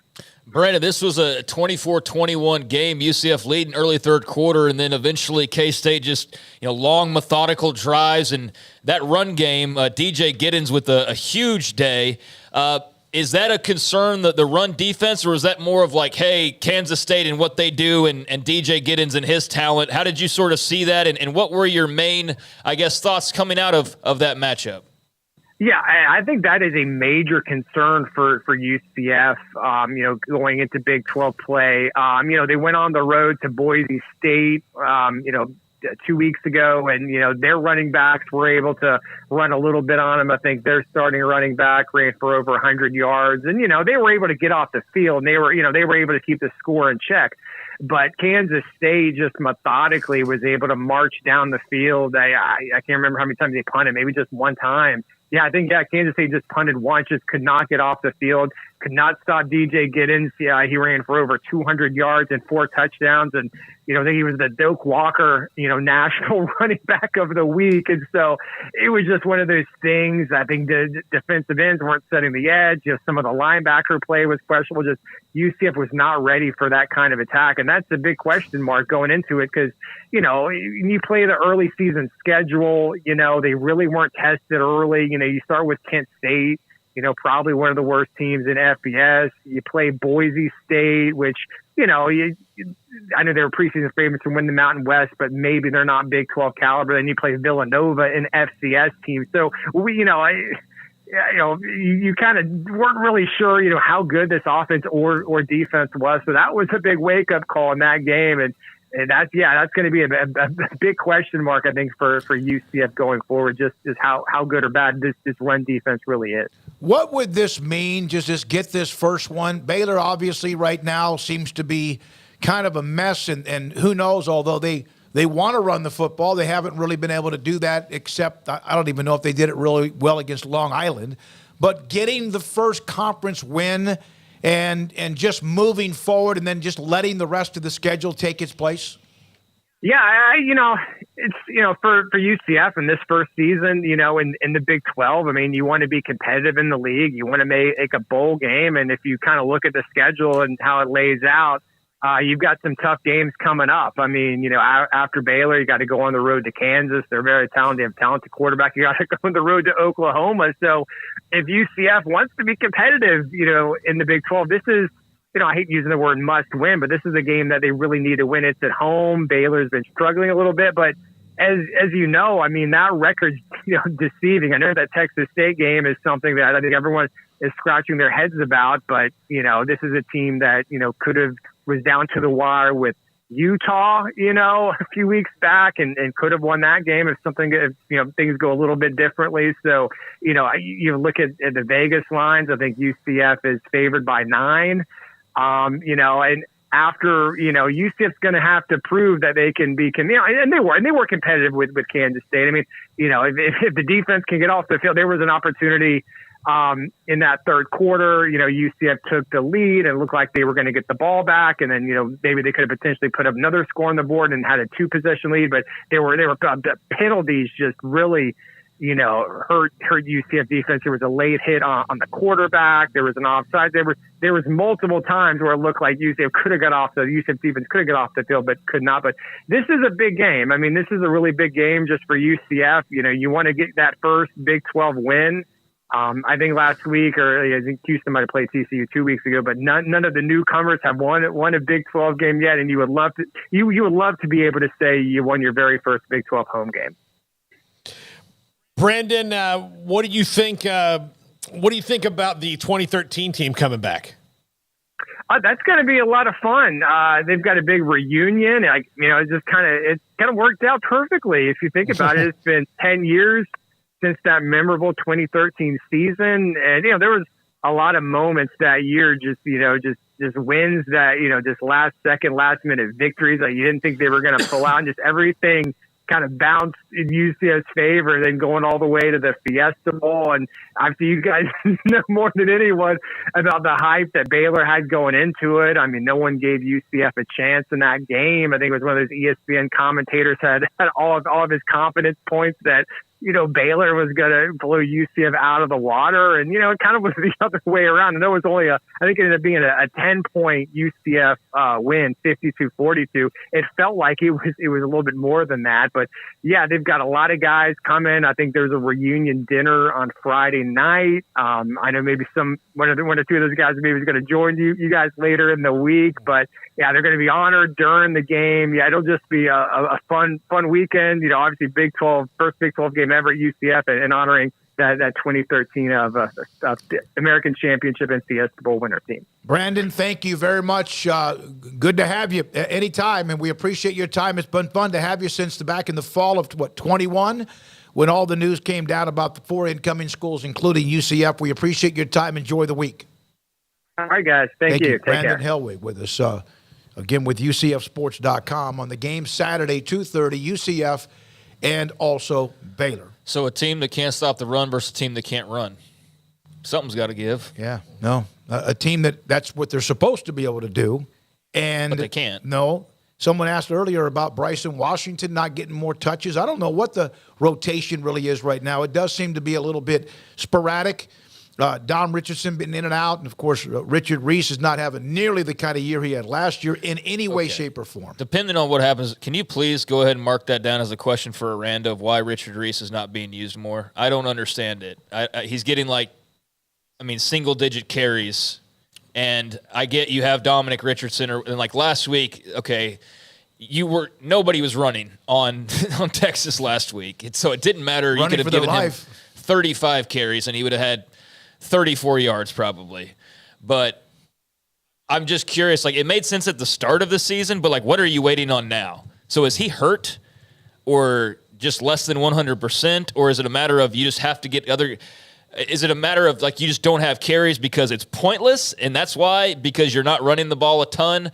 But I would just like to have a little more light shed on why he's not more of a bell cow for them. Does that make sense? Yeah. I mean, he was the freaking newcomer of the year last year. Why? I mean, I get you don't want to put as many miles on him, and I get that the situations aren't exactly the same, but is it just that, or is there something going on with him, like an ankle or something that we don't know about? Because that's been very puzzling to me. Yeah, I mean, and running backs in general usually do better as you feed them. And dogs do. The alphas do. I mean, Tony Pollard is a guy in the NFL who always had very few carries, even at Memphis. But my God, when he had him, and now he's getting 20-plus carries in a game, had 100 yards in the loss. Give him the ball. Give him the damn rock. 7 carries. Sorry, Paul. 7 carries in the opener versus Texas State. 7 carries against Utah. 12 against Long Island, and 3 last week. I wonder if it's because that's 29 carries through 4 games. That's 1 game for him last year. Yeah, well, a couple of times, yeah. I think so. Paul, were you going to finish anything else? No, I mean, it's just I think that you have to, and if they're trying to recreate the Ebner and Abram Smith dynamic, they still have to. No, they don't. I mean, they still have to give those guys both the ball more. Right. Yeah. They don't have the line to do that. But if that was the goal in their head of we can do this again because we have Dom Richardson and we have Richard Reese and we can maybe recreate that dynamic a little bit, 3 carries is not going to get it done. No. I mean, it might be protected him. I don't know. Well, it could have been hey, we're down 28-3. What's the point in handing it off to Richard Reese at this stage? But I would at least like to hear that be the reason why, as opposed to some other thing that we're just unaware of, because, it's been puzzling lately to see his lack of carries. I have written it down. I'll have it on a list of things to discuss with Coach Aranda on Monday, if that is possible, and it should be. All right, when we come back, Mack Rhoades, Baylor Director of Athletics, and I got a question off the top about him and his time at Baylor and this time right now with what they are facing with football. This is 365 Sports. Highway 6 is a mess right now. If you live in the area, then you're well aware of all of the construction. It's like bombs went off over on Highway 6, just dug up trenches. I mean, it's crazy. All sorts of equipment all over the place. And a lot of that's right in front of Richard Carr, Buick GMC Cadillac. So right now they want to make it easier for you to buy a brand new Buick GMC or Cadillac when you come over to the dealership right now. They've got the perfect combination with the Buicks and a set of first-class luxury and value like no other when it comes to their SUV. Ranked number one overall brand for new vehicle quality by J.D. Power, Buick offers amazing value, and those offers include right now saving $5,000 on a new full-size 2023 top-of-the-line Buick Enclave or saving $4,000 on a 2023 midsize Buick Envision. Military and first responders can also save an additional $500, and qualified Buick buyers get 1.9% financing and no payments until 2024. They've also got the 2023 GMC Sierra 1500s. Qualified buyers get the same financing, but dozens of Sierras are on the lot, and they've got the inventory, the price, and the financing to get you into a new Sierra as well today. And same thing, military and first responders save an additional $500. So they've got the new Buicks, they've got the GMC Sierra, but they've also got plenty of quality pre-owned cars and trucks as well. They trade for the best, so they have a lot full of quality vehicles, and the financing goal at Richard Carr is 100% credit approval. They say yes when others say no. So if you're in the market for a new or pre-owned vehicle, they've got you covered there. If you're just looking to get your vehicle worked on, they also have their award-winning service department standing by to keep you on the road, and right now they can't be beat on tires. They're offering a price match guarantee on the lowest price comparable tires in town, so service your car or truck at Richard Carr. In business for 24 years in Central Texas, they built a reputation as the people you can count on for your automotive needs. Log on to richardcarr.com today. Call now or go see them now off Highway 6 at the Imperial exit. TFNB Your Bank for Life is the official local bank of Baylor Athletics. Find out why more Central Texas are making TFNB their bank for life. Sign up for our Edge checking and savings accounts to earn interest or cash back. With 5 convenient locations and an award-winning mobile app, banking has never been easier. TFNB Your Bank for Life. Member FDIC. Three Nations Brewing Company has 16 different beers on draft with a new beer every Friday. It also offers 2 air-conditioned tap rooms, a large indoor beer hall, a second-floor mezzanine offering a great overview of the brewing company and equipment and patio where you can relax under the shade. Plus, you can now experience the new Three Nations Beer Garden Grill on our shaded patio. Grab a cold beer and enjoy a bite from our freshly prepared and delicious menu. Street tacos, quesadillas, freshly cooked burgers and dogs, and veggie burgers too. Nachos and so much more, all prepared and cooked on site. So come visit the award-winning Three Nations Brewing Company on East Vandergrift off I-35 in Carrollton.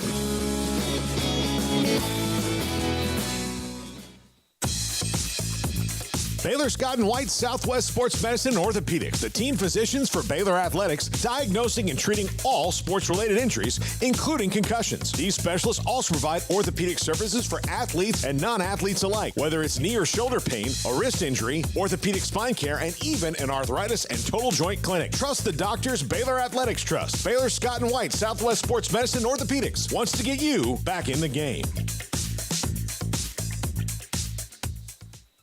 Samantha Duvall, Marketing Director for TexasBeefHouse.com. You know all about their great Wagyu beef and product they have. You can go to TexasBeefHouse.com for anything you want to order. But, Samantha, thanks for your time. There's an auction coming up in the month of November. Can you tell us a little bit about that?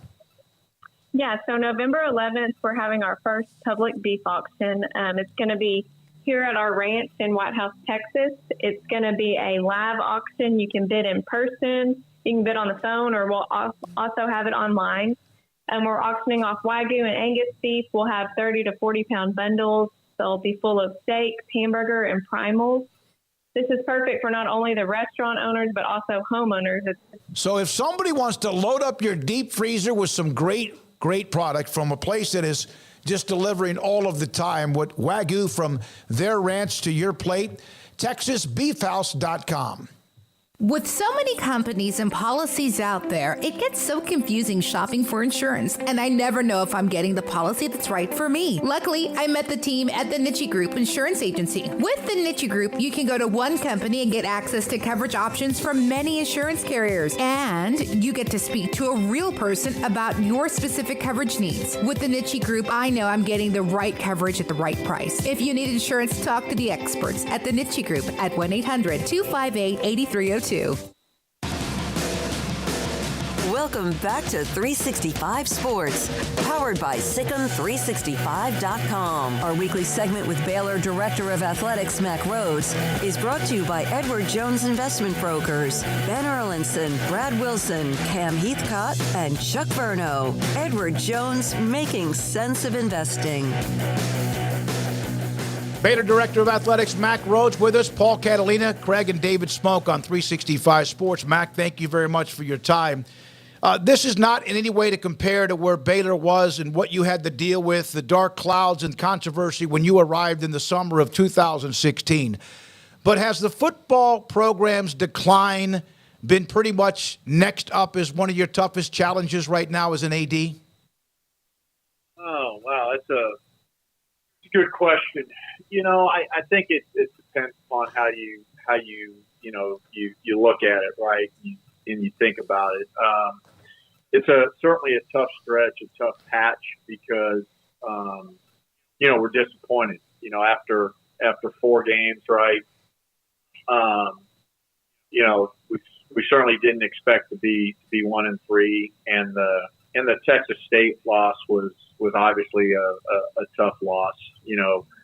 When you think about both Utah and Texas, right? Those are 2 teams that are top 10. I didn't see the latest AP. I'm not sure exactly where Utah was, but certainly if they're not top 10, they're right there. And statistically, 2 of the most elite defenses. And you think about the 3 losses, those teams have a combined 11-1 record. Now, again, certainly inexcusable, and no disrespect to lose to Texas State. So, from that perspective, that's really tough.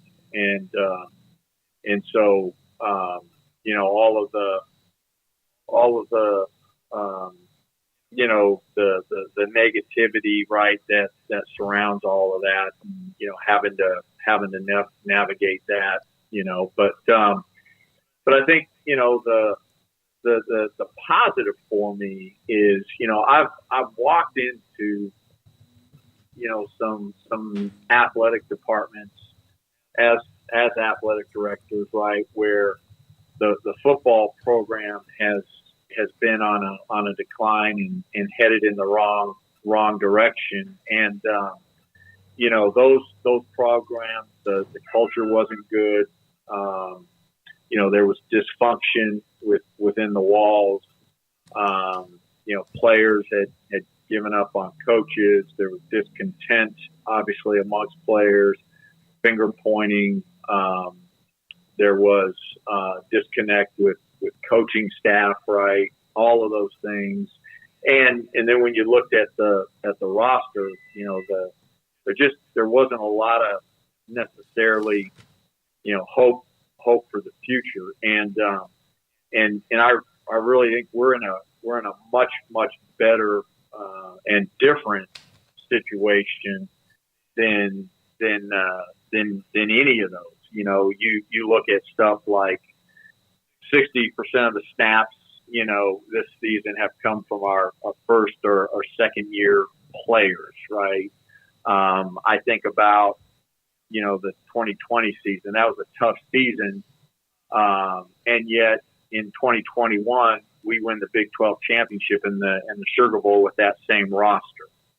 And so, we've got, I think, a program that, although the first 4 games have been tough and difficult, I do think that there is a lot of positive about the program. So I don't know, I think, I would have probably just candidly answered the question, Smoak, and I apologize for taking so long to answer. I probably, as I'm thinking through this, probably would have said, yeah, absolutely. It's the second hardest stretch by far. If I thought it was we were in a situation where I thought we were spiraling, downward and there was no hope. But there's a lot of positivity about a lot of positive things about the football program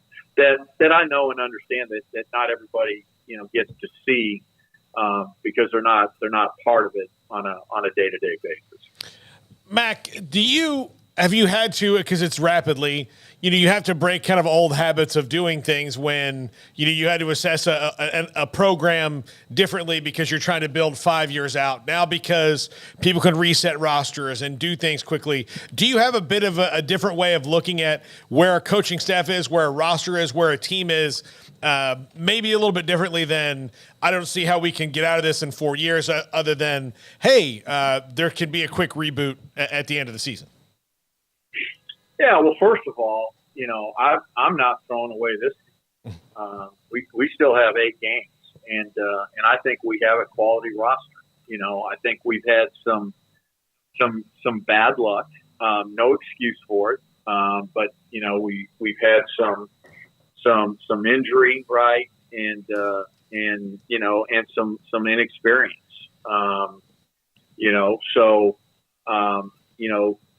This game, right, we could get as many as 7 players back that would have played a lot of snaps for us that haven't been able to. We'll see if we get Blake back, and so I still expect us to have a really good remainder of the year, and again. When you think about how the schedule's set up, and particularly, front end loaded with a Utah and a Texas. Now, there's not an easy game, that remains on our schedule. So, and then Paul, just things have changed and you evolve, and it's certainly different now with the roster and all of the conversation and the transfer portal, right, and how you can change a roster fairly quickly. You can't do what Colorado did. You can only do that as a first time coach coming in, but so you can't be that drastic, but you have opportunity to really help yourself in some different positions. So you're trying to navigate that all, and so you do think about it a little bit differently than maybe what you would have 5, 6, 7 years ago. Mac, obviously a big crowd on hand last Saturday, the big send-off for Texas, a prime-time game, big-time opportunity, and the game, got out of hand pretty quickly. Texas is a top 3 team in the country, but that was the end of an era, and it seemed like that place was a buzz, at least at the beginning of that game. Just what were your thoughts on, the event itself and the send-off of this Texas-Baylor football rivalry? Yeah, I was speaking to a group prior to the game, prior to the kickoff, and so I think first and foremost, it was a great atmosphere, great energy. Loved that our students came out in black. They were terrific. A lot of good stuff, right? But I think there's mixed emotions, about not playing Texas anymore. It's a game, that I think has meant something to our fans. I think it's a game that has meant something to their fans. That's what a rivalry is, right? Two institutions that don't necessarily like one another, respect one another, but don't like one another. And so, you're going to miss that. Now, when we think about the new Big 12 and certainly the 4 in this year and the 4 new coming in, right? We'll develop those rivalries, but this has been a long-standing rivalry, and when you've had some success, certainly when we think about just in recent years, it's probably not a rivalry that you want to see go away. Quite frankly, I think in the last 75 contests against Texas in football, men's and women's basketball, we've won 75% of this. And so we've been able to have some success, and that's probably another reason why, hey, you wish you were able to hang on to the rivalry. And again, I think it's been good for our fans, both sets of fans. Mac, you mentioned there are things that you see that maybe most don't, maybe outside of the program. Can you share what some of those are? Because obviously the results say otherwise. Yeah, I mean, I appreciate that. I think going back to the Texas game, and Craig, I think your exact words were it got out of hand pretty quickly. And I don't know that I disagree, right? I've heard now 2 stats, right? We were in the red zone 6 times. We were in the red zone 7 times. Regardless, right? We scored 6 points. That's unacceptable. We got to get better. And doesn't matter who's playing at quarterback. Doesn't matter how young, our offensive line is, right? All of that. Doesn't matter that the Texas defenders, when we beat them in 2021, they were freshmen and sophomores, and now they're juniors and seniors. We need to figure it out, and we need to be better, and a lot more efficient than only 6 points in terms of the red zone. So the things that I see are culture and the connectivity of the team and the different conversations and the lack of finger pointing, and this is a team that despite 1-3 and nobody happy with the way we played, starting with Dave Aranda and the staff, but also our players. Like it's a team that's still really close and still really supportive of one another and supporting each other as individuals and taking ownership of not performing at maybe a level or executing at a level that they should, right? Not blaming it on anybody else, but taking that ownership. And so, it's still a really, really healthy locker room. It's still a unit. And when I say unit, I'm talking about certainly, the 110 players, but also the coaching staff that is very much still on the same page. And I think, pulling the rope in the same direction. So those are all of the little things, the energy in the meetings, the energy out on the practice field, players still being on time for everything, right? All of those little things are still really, really, really positive. And, when you've been doing this long enough, teams that are heading south and there's not a lot of hope, right? None of those things are happening. There's pointing fingers. There's people blaming each other. There's people not pulling the rope in the same direction. All of a sudden, the little things like being on meetings, being to meetings on time, etc. All of that now is disregarded, and so the care factor really goes down. And I will just probably the best way for me to summarize it is that the overall care factor within the program is still really, really, really high. Everyone wants to get rid of somebody. The loyalty that Dave Aranda showed Baylor after 12-2, the best year ever, the Big 12 title, the Sugar Bowl, and yet again he also got a very nice chunk with an extension that you all at Baylor offered and he accepted. But at the same time, it's what have you done for me lately? In your opinion, the word pressure may not be the right word, but I think it's a fair question. Do you think Dave feels more pressure, or do you because that's the one you hired?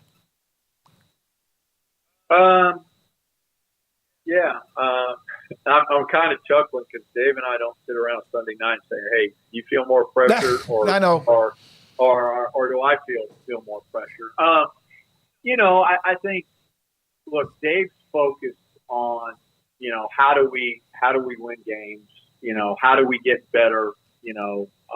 How do we beat, UCF on Saturday, quite frankly. And so, yeah, I think, he's human and he knows that 1-3 isn't, where we should be. And, and so he gets that, there is some pressure and there is some noise. I don't think he's listening to the noise, but he's, again, he's smart. He knows that there's a lot of chatter out there. But I think he's focused on the right things. And for me, again, I stay focused on what I can control, what we can control. And I would say the same for Dave. And so that's where my focus is. And like I said, I think this program is healthy, and I think that it's got a bright future. Certainly not throwing this season away. I think we have an opportunity to really, really compete. And I think I just saying, in closing on this particular question, I've got complete faith in Dave Aranda. Mac, I had gotten several questions during our post-game show and then afterwards about NIL, and you've addressed it many times about the structure and what you guys expect to do in the future. But most of them I told, look, I can't speak informedly on how Baylor has it or anybody does because everything's still kind of shrouded in some secrecy. Do you foresee an era, since it is within the rules for players to have name, image, and likeness, where we get some transparency on it and we don't treat it so cloak and dagger like it's still somehow against the rules? Yeah, no, yes, I do foresee. I think, one of the reasons why I think, federal legislation is desperately needed is obviously, one, the preemption of state laws, right? And I think the number is it's 30 plus, it may be 33, but states that have their own name, image, and likeness rules, right? And so just a lot of different people doing it different ways, and some more advantageous than others. And so, needing that level playing field. So federal legislation can come in and preempt, right? But then the person, the piece that you've spoken to, Paul, is the transparency piece, right? Is for there to be great transparency and disclosure and really law and order of how we do that, right? Protection for our student athletes when we think about consumer protection and certification of agents and consistent contracts and then transparency of the different deals and this idea of establishing a fair market. So I do think that there'll be a time for that and hopefully sooner rather than later. What's been so confusing is that, initially an athletic department couldn't even really talk about it, certainly couldn't assist in helping, raise monies for name, image, and likeness. And so there was just a lot of questions by our constituents that we really couldn't answer or speak into, right? And now that has changed.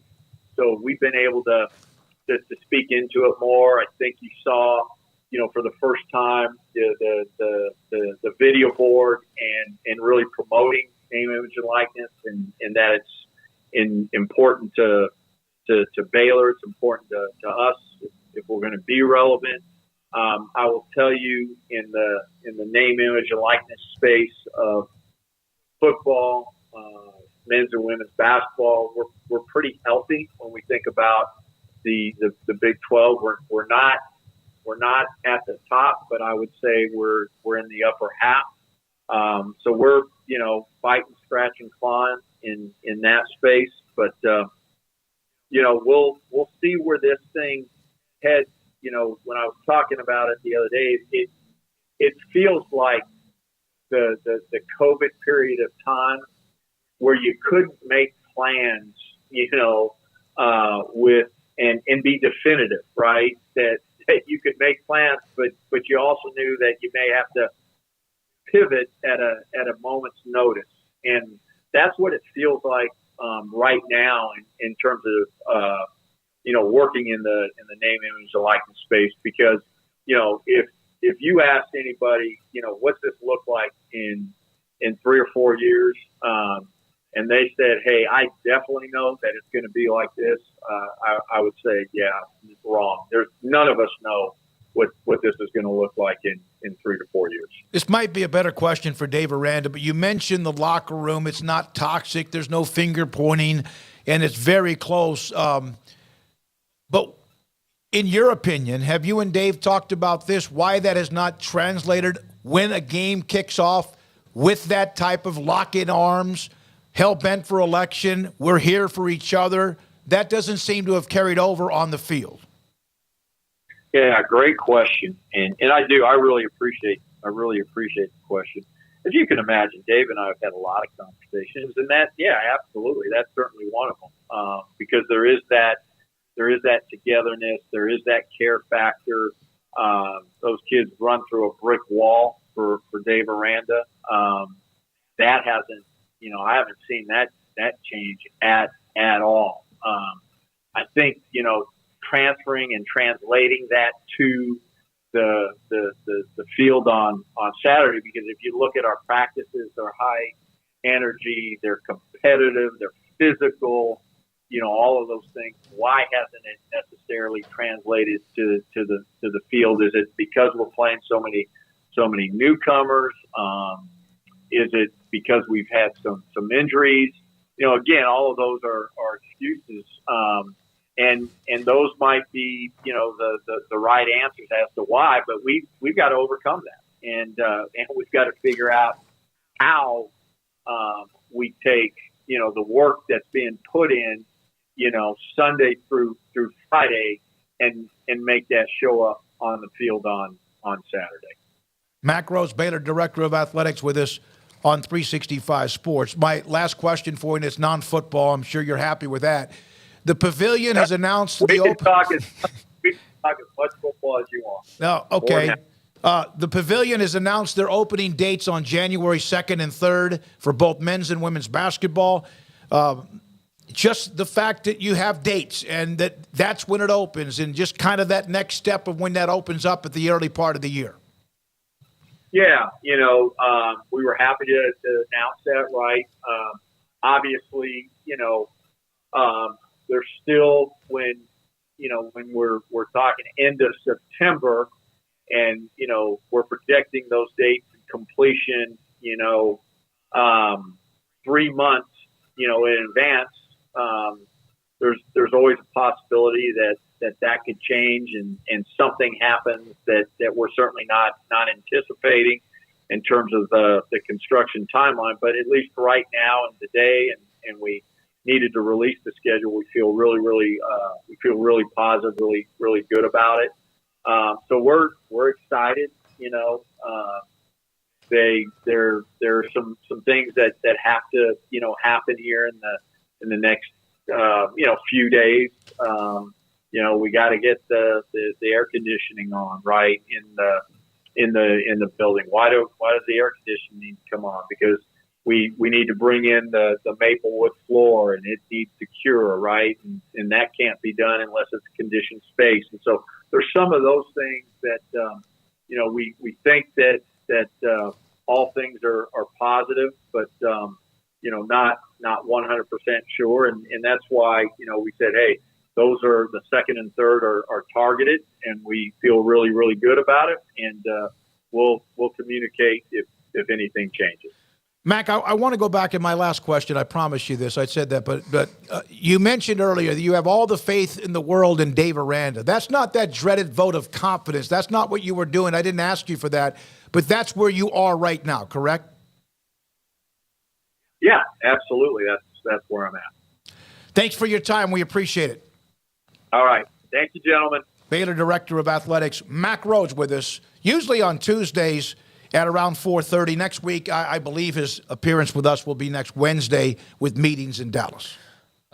Yeah, a lot to unpack there. I will say the one thing that is interesting is that if they just beat Texas State, then half this stuff is not even an issue. No, yeah, the losses to Utah and Texas could be at least you could kind of handle that. You say you were not as good as them. I mean, period. You're not as good as Utah. You're not as good as Texas. It was very clear. Now, you could have beaten Utah. You should have beaten Utah. You did not finish that game the way that you could have to ensure a win, but you kind of chalked that up to probably being a loss to begin with, most fans anyways. Mm-hmm. But, yeah, that Texas State game just completely right out of the gates screwed the whole thing over from the outset. And then you had to then go and beat Utah or beat Texas to try and make up for that unexpected loss. And then when you lose to them as expected, it just compounds everything because you lost to Texas State. And that was just the worst type of way to start the season. And it's put them in the position that they're in now because, yeah, again, 2-2, beat Texas State, beat, Long Island, but lose to Utah in a close game, get blown out by Texas. You don't want to get blown out by them, but, I mean, they're pretty good, so that sort of is what it is.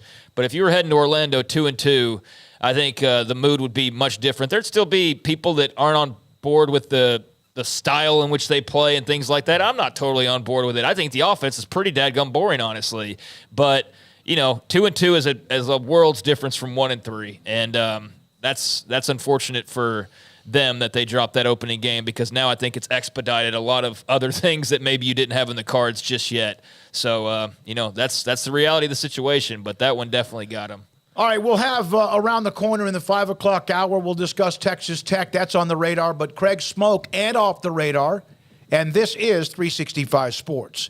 This past weekend, we cannot thank the Duvall family enough because they supplied the Sikkim 365 tailgate with 120 pounds of brisket, dozens upon dozens upon dozens of hamburger patties, and garlic sausage links.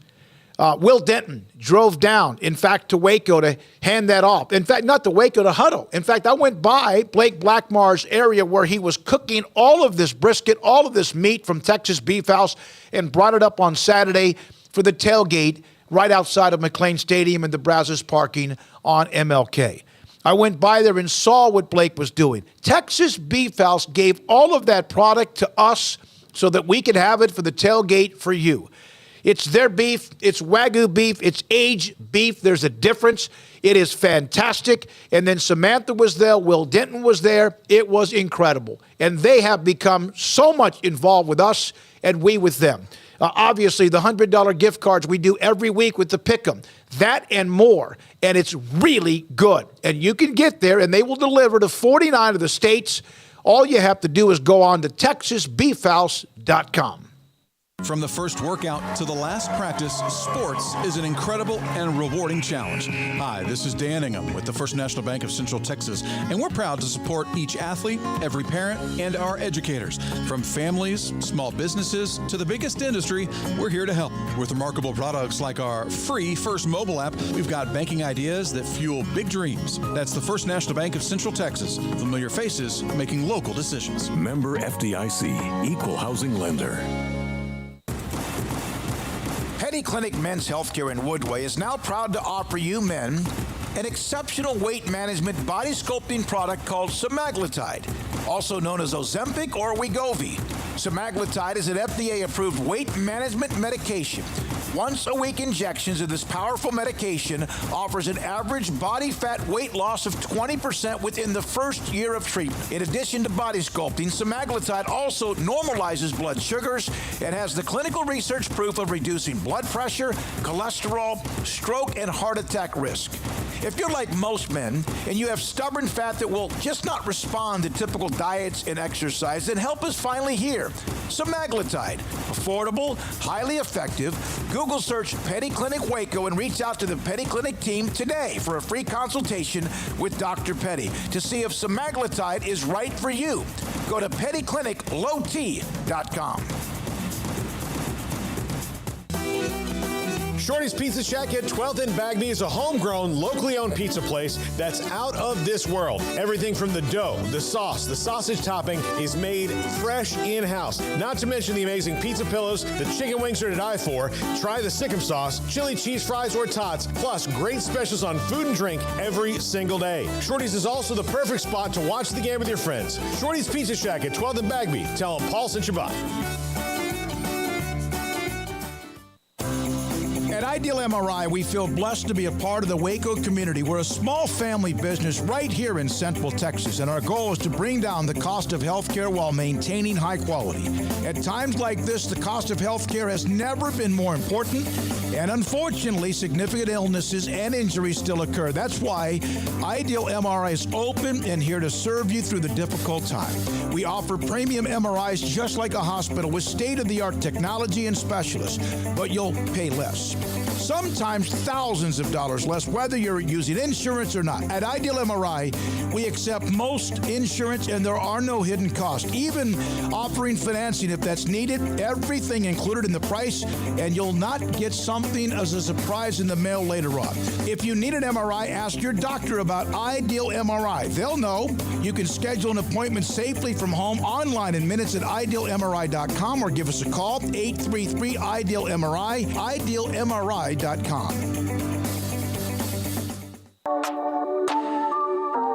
This is Craig Smoak's Off the Radar, presented by Alliance Bank.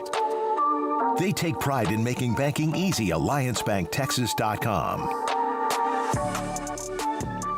All right, welcome into Off the Radar. It's Tuesday at around 4:45, so that means, as it does also on Thursdays, it's time to look at a grab bag of stories from around the world of sports, and typically we'll talk about, what's supplied as far as, what a majority of the headlines are, but this time of year, always a lot of NFL and college football, and that's usually where the bread will be buttered, and typically on Tuesdays, that means some ratings talk, and I will preface this as I always do, especially given our conversation earlier.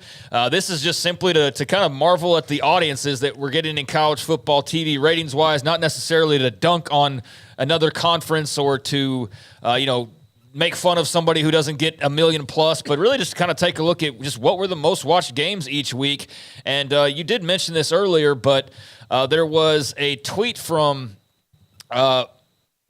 ESPN Research that brought up that excluding rivalry week, and that's a key right there out of the gates, excluding rivalry week, Saturday, the most watched regular season college football Saturday ever, nearly 12 billion total minutes consumed across all networks. So chalk that up to whatever you want to. There was obviously a lot of big, juicy games this weekend. But, outside of rivalry, the most watched regular season Saturday in college football history across all networks. And taking a look at what some of those games featured, any guesses as to who the top ratings draw was in week number 4? Oh gosh. Say that again. What was the question? Who was the top ratings draw in week number 4? It had to be Colorado, Oregon. It was Colorado and Oregon. 10+ million viewers. Did you watch it? Did I watch it? No, I was. You were in the middle of a game. Yeah, I was. No, we. Oh, that's right. Yeah, we were here. It was going on when we were doing the pregame show, and then by the time we got done with the pregame show, it was not really worth watching anymore. Yes, well, 10.03 million. Not easily the most watched game. Barely the most watched game by about 500,000, so barely. But in the grand scheme of things, not a huge lead by any means. But in that 3:30 Saturday window on ABC, Colorado, Oregon, despite the blowout, 10+ million viewers and peaked at one point at 12.6 million. That had to be early in the game, right? When that peaked, I would think, is probably sometime in like the second quarter maybe. But regardless, most watched game of 2023. Thus far. Also, most watched Pac-12 game since 2006. Damn. To understand the power and the ratings draw that the Dion and the Buffs are. As of right now, according to Sports Media Watch, Colorado has played, and they've played in 4 games, and they have played in 4 of the top 7 most watched games this season. So there you go with that brand power. You had 9.3 for the double overtime versus Colorado State, 8.7 for the Nebraska game, and 7.26 for the TCU game. So they've gone 7.2, 8.73, 9.3, and now 10 million viewers for this latest outing against the Oregon Ducks in what was obviously a big-time Oregon win, and just only serves the reason that this week will probably be another pretty monster number when they take on USC. So, yeah, just that juggernaut continues on, but not far behind Ohio State Notre Dame. 9.98 million viewers tuned into that primetime game on NBC. FSU Clemson, third most watched game of the weekend. That was a noon kickoff on ABC, preceding Colorado and Oregon.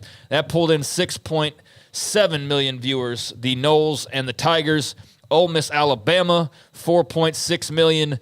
And then there was a drop-off of about 2 million people past those four games. But, yeah, I mean, the top four games from Ole Miss, Bama at over 4.5 to Colorado, Oregon at 10+.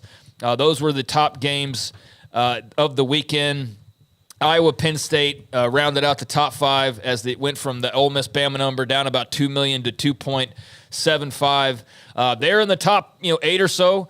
Texas and Baylor, 2.63 million. I feel like Texas has got like an automatic 2 million almost every time that they suit him up. But think about that: 2.6 million in a game that was blowout city by the second quarter. Yeah. Never competitive outside of the first quarter, and even that is debatable. It was low scoring at that point in time. But yeah, still pulled in 2.63 million. Let's see: LSU, Arkansas, A&M, Auburn, Oklahoma, Cincy. All pulled over 2. Oklahoma, Cincy, 2.17 million, so a good number there. But you see the way that stacks up. A lot of SEC in that top 10. They're the most watched for a reason, and that's evident in these rankings. But, yeah, a lot of others from the ACC and FSU Clemson to the Big Ten with Ohio State, Notre Dame, to even the Pac with USC and Arizona State, and obviously Colorado and Oregon all in that mix as well. So, just fascinating to see how much of a draw they have become. But, some rare air there for Colorado, and we'll see what happens this week with USC. And another TV note, Paul, did you still watch Showtime? This is actually a story I haven't been able to get to for about a week or two now at this point. Or Winning Time, excuse me. Winning Time, the rise of the Lakers dynasty on HBO. No, I did not. I'm going to, but I'm very disappointed that I did not, although I don't think I would have made the difference. But now I feel like part of people who are – I was doing the thing where I was going to wait for the season to be over and then binge it. And I really liked the first season. I heard the second season was even better. And, I know where you're going.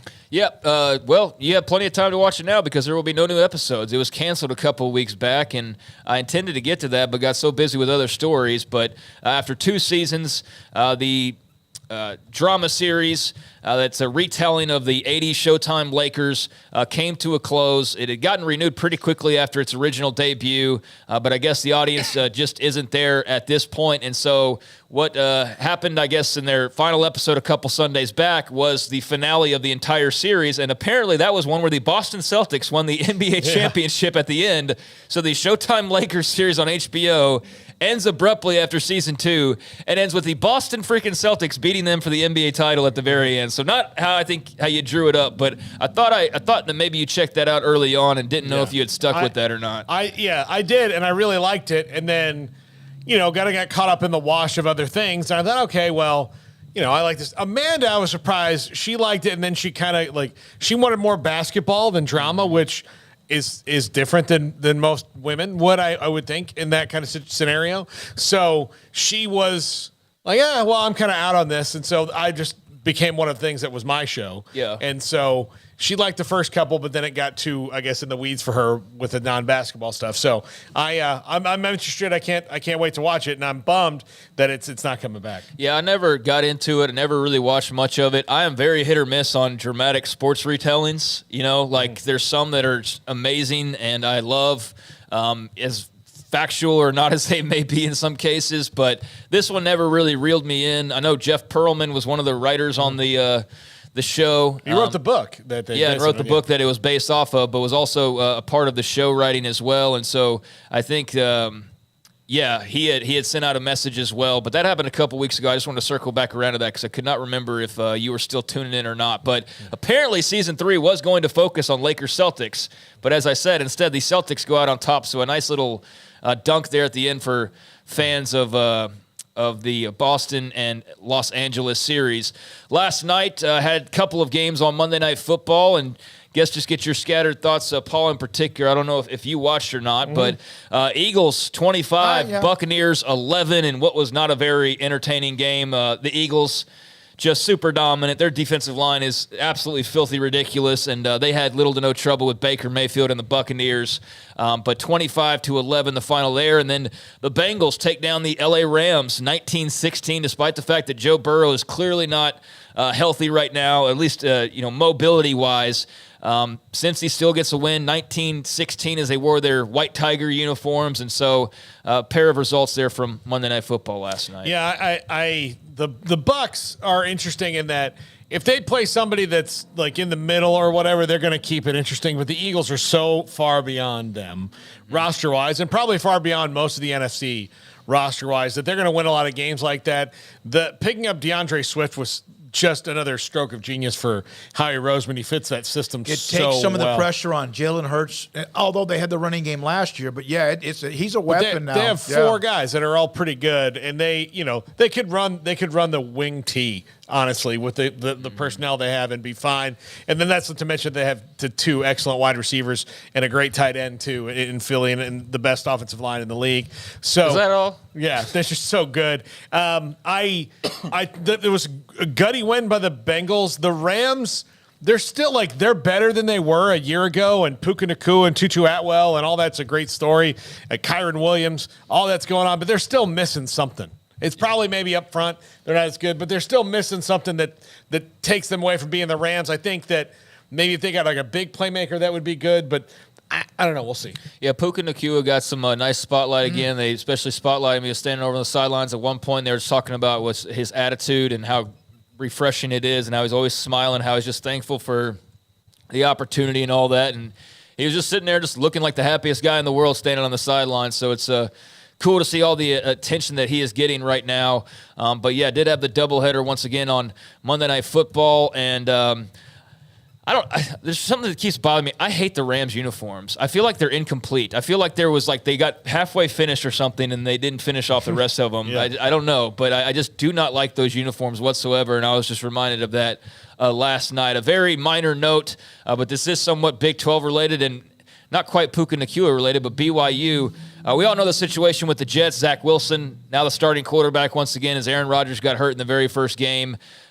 Just a few plays into his tenure, and so Wilson takes back over, but he's not been that much better than what we saw originally, and so the Jets are signing Trevor Siemian to their practice squad, I guess just trying to bolster some depth in some form or fashion, and just in case something were to happen, I guess, to Wilson, just providing more depth there. But, yeah, it's not going well for the Jets post that Aaron Rodgers signing. That was as much of a gut punch right out of the gates as I could possibly imagine, just with all of the hype of the offseason. So Trevor Siemian now a practice squad signee for, as I mentioned, the New York Jets. And wanted to circle back around. We talked about Terrell Bernard had a big game for the Buffalo Bills on Sunday. The former Baylor linebacker finished with 7 tackles, 5 of them solo, 2 sacks, 1 fumble recovery, a pass breakup, and an interception.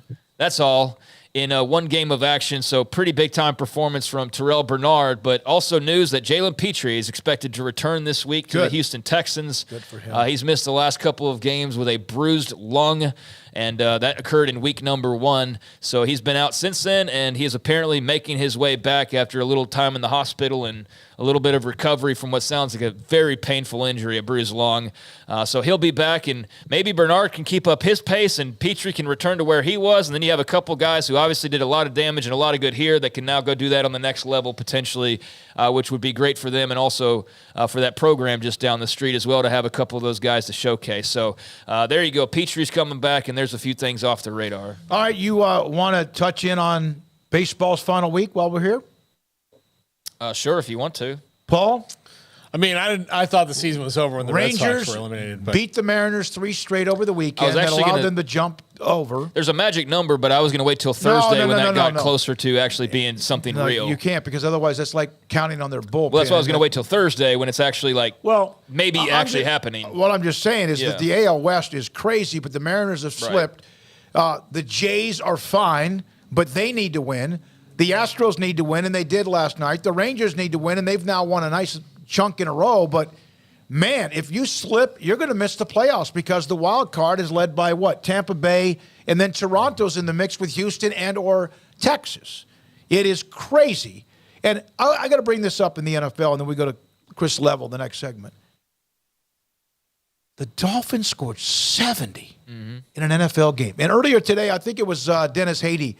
When will college football embrace the Dolphins offense? I think it's the NFL's embracing some of college football's offense. I know, is what but this is. That's nuts. You have Mostert, who had a huge game. Devin Achane, or now he wants to be Achane. As the running back, the former A&M stud, who was a great player in college.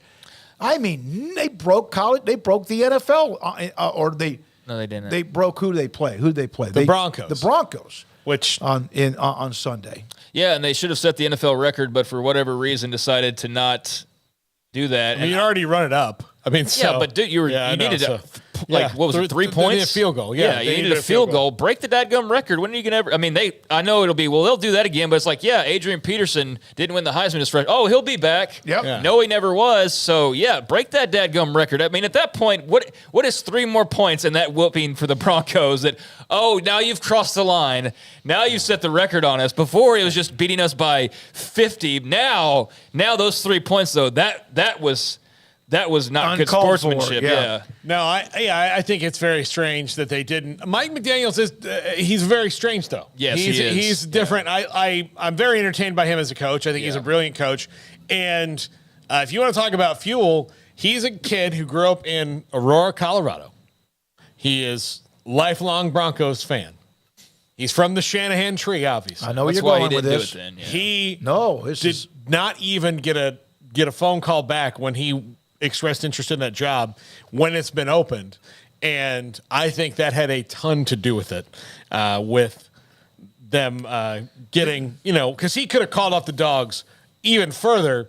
When it was at halftime, he could have called off and just ran the same play over and over and over again, and said, let's get this to the end. But keep going to 70 was certainly a message he was sending too. Yeah, I just think he should have finished the job and gone ahead and set the record. But they set franchise records: most points scored 70, most touchdowns 10, total yards 726. In an NFL game. 70 points, the most in the league since 1966, third most all time in NFL history.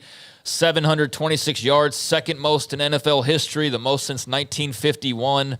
I mean, and the records just go on and on and on and on. But, yeah, that was an absolute beatdown and an embarrassing result for Broncos fans. What's up, Deontay? Haven't shouted you out in a while, but I saw him on Twitter in absolute agony over that result. But, yeah, that was something else. And I wanted to circle back. This is the tweet I saw about the Rangers.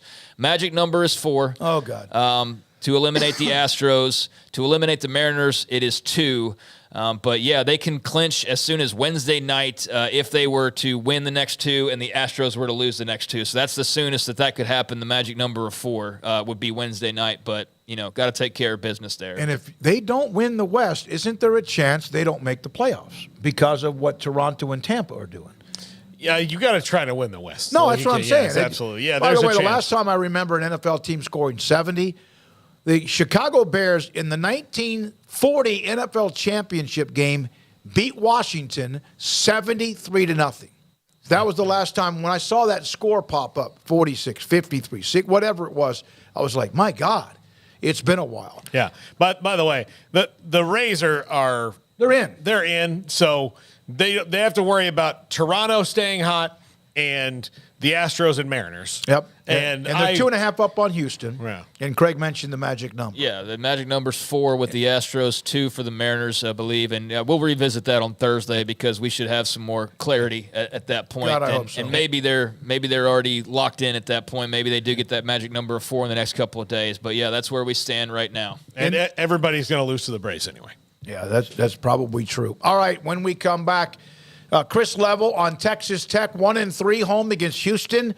Baylor and Tech play in a couple of weeks, but those two need to worry about this weekend. And this is 365 Sports.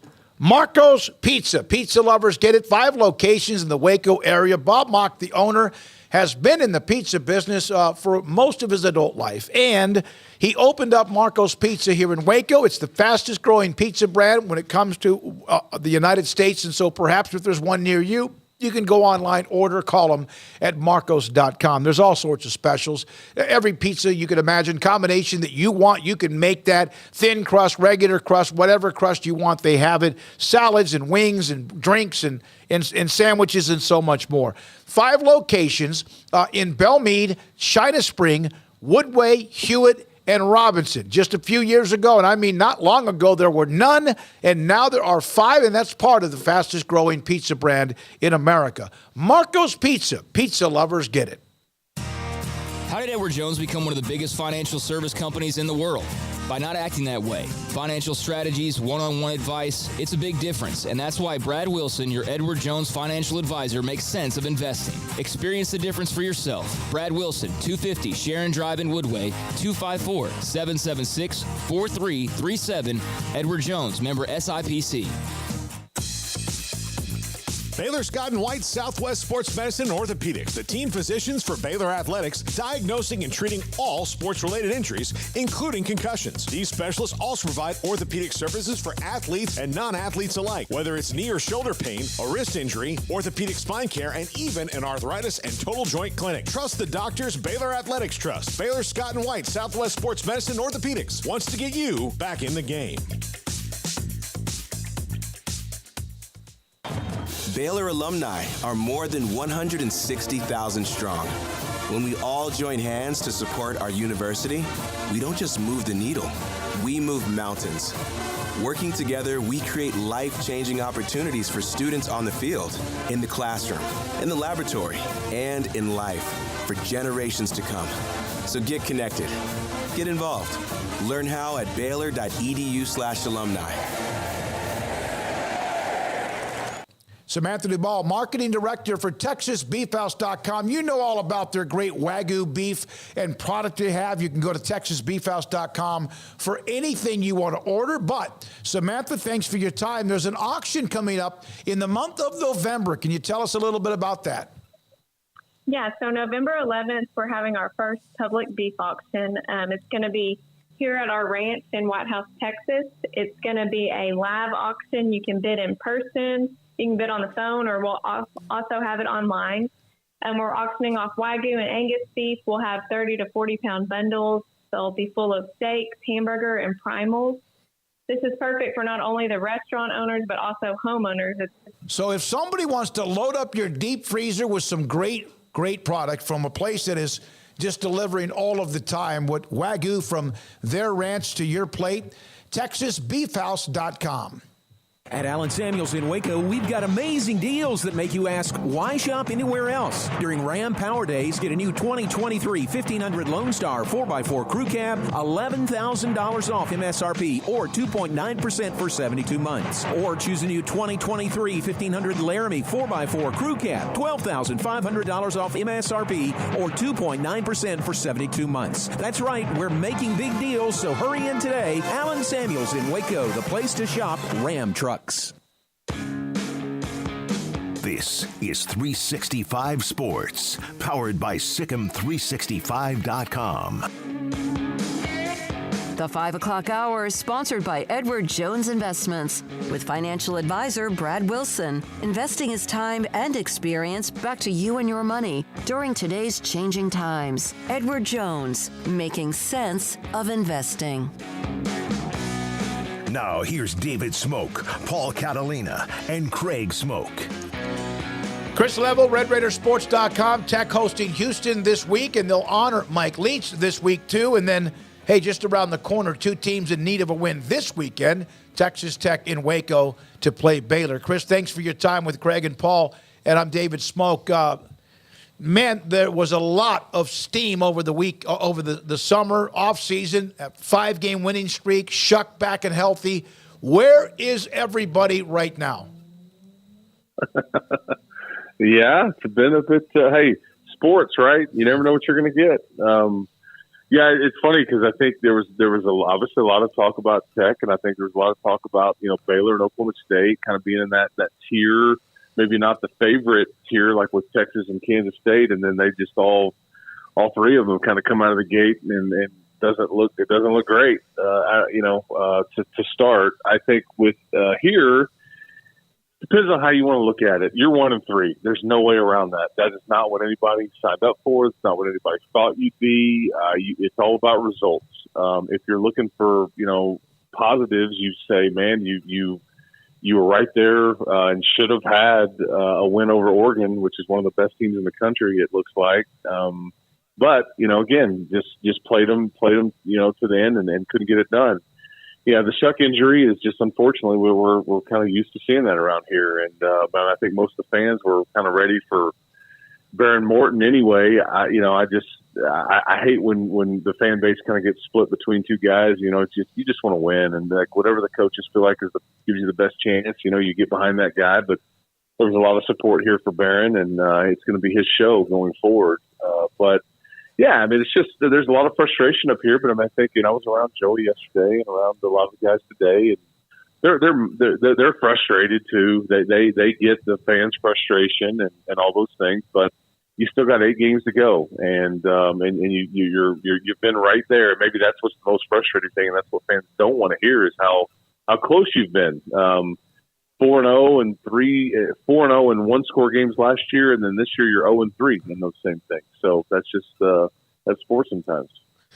Chris, I mean, if you look at the last season and this season, just as kind of where Texas Tech would be, 1-3 to start a year in a coach's first year would have made more sense in the way they started out on like a house on fire last year. Overall, is this program still, in spite of the first 4 games, where you think it needs to be going forward? Yeah, I mean, I still think they have a pretty good team. I mean, I can't call them a contender for the league or anything like that right now. I think you have to, remove them from those conversations until they start to rattle several wins off. But they're recruiting at a high level. I mean, I think that they're going to start to deal with some injuries, unfortunately, right now. They've missed, they've been missing their starting middle linebacker since the opener against Wyoming. That obviously hurt them, and now the Shuck injury.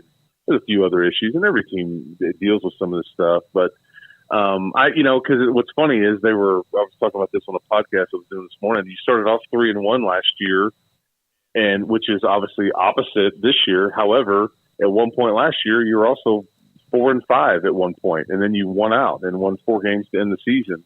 And that's what everybody was feeling good about. That's what created a lot of this momentum, and Tyler Shuck had a lot to do with that.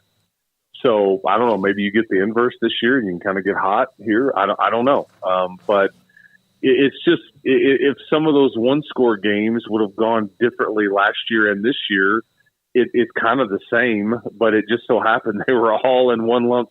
I mean, 3-0 in overtime games last year, 4-0 in the one-score games, and then this year it's like you just can't get over the hump with some of it. You can't figure out a way to win a game at the end. And I think I told you guys this when I was on in August. I think my line to you was their strength of this team was that there weren't any weaknesses on paper. However, one concern that had was you replaced an elite kicker from last year who helped you win all of those close games. He was 21 of 25 on the season. He hit a lot of clutch kicks, and I just didn't know if they had a dude anywhere. I don't know what the playmaker is. And, I think I even said you hoped one would emerge, but like when it's not going well, who do you throw it to? Who do you hand it to that can just go win you a game or go score for you and make it happen? And I still don't know if they have that. And so that's kind of been part of the problem too. Yeah, no, I remember you saying, I remember you tapping the brakes a little bit on all that hype. Now, with Shuck out, I mean, I guess let's start. What's just kind of the feeling of just for him? I mean, all he's been through at this point. I guess in theory he could technically come back later in the year, right, Chris? But I mean, we're talking weeks and weeks from now, and he's obviously been through a lot prior to this. Just what was the heartbreak level for that young man on Saturday night? Well, regardless of anybody's opinion about who they thought should be the quarterback here, I mean, I just nobody wants to see a young man go out like that. It just didn't. It was a pretty gruesome injury. He's in a good place, thankfully. He's a very mature kid. He's widely respected in that locker room and from his coaches and all those things. And he'd earned all that respect because of how hard he worked and all that. And it's just like the guy just can't. Just bad luck, man. It's unfortunate. But that's just, he played 15 total games at Oregon, and he's going to end up playing 15 total games here. I don't think you'll see him the rest of the year. I mean, I just don't. I don't buy that. He can get a medical red shirt from a couple of years ago. I think he's probably played his last game at Texas Tech, whether he moves on and tries to go play professionally or even uses that medical to go do something else somewhere else. I just don't envision him coming back here for a fourth year under the circumstances and all those things. But it's just unfortunate, and that's his legacy here will unfortunately be what could have been, And I think when he was the starter, for the most part, it was pretty good, but we never got a big body of work other than that 4-game stretch, last year. And he hadn't played particularly great this year, but it wasn't bad either. It was just, but I was kind of ready to see if he could get himself in a rhythm and get the offense in a rhythm, but we're not going to get a chance to see that. Since Joey McGuire took the job, everything has been a honeymoon, and that's the way it happens. And then, of course, the way the season ended, despite a few struggles. How, in your opinion, has he handled 1-3? Has he got a little edge to him? Is he getting paranoid, or is he just the same person? Same guy. Yeah, and he will tell you, hey, I get the criticism. He said this yesterday. I get the criticism. I understand it. I'm thinking the same things. And I even had, his associate head coach, Kenny Perry, Joey's best friend. Kenny said to me today, it was a direct quote. He goes, I hope our fans are pissed off. He goes, they should be. He goes, we're all pissed off, frustrated, and that's the way. Because that's what makes this a good job, because people care. And yeah, but there's a lot of frustration up here, and he gets it. But it's not, it's about results, and they all understand that. And thankfully, they have a lot of time left on the schedule to kind of do something about it. But it's just, but he to answer your question, David, he's the same guy, and I think that he even said yesterday, I can change. I can give you an all shucks. I hope we can get this thing turned around deal, because that's just not me. I believe in these kids. I believe in this team, and he's just not wavering at all. I think you have to be true to who you are. Outside of just the quarterback play and the lack of playmakers, I know, Chris, there's been lots of talk about Zach Kitley and the play calling. Do you see that as much of an issue as maybe the fans do? And I know that's what fans will often do, is want to point fingers in directions. But what can they do differently, you feel like, offensively, outside of just Jaron Bradley going off or Taj Brooks just completely taking over? How do you see them kind of correcting course in that regard? Yeah, Taj Brooks has been the least of their problems. Right. I think they're running the ball really well. I think he's a really good running back. I think the offensive line is kind of figuring that part out. And, people point to play calling, but it's also worth pointing out, your receivers dropped 9 passes on Saturday.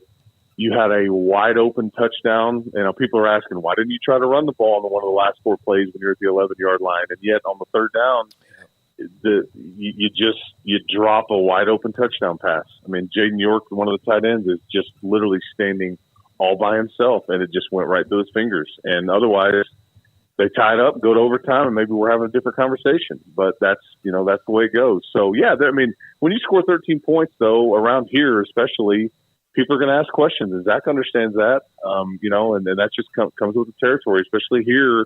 On offense, they're kind of spoiled around here, and I get it.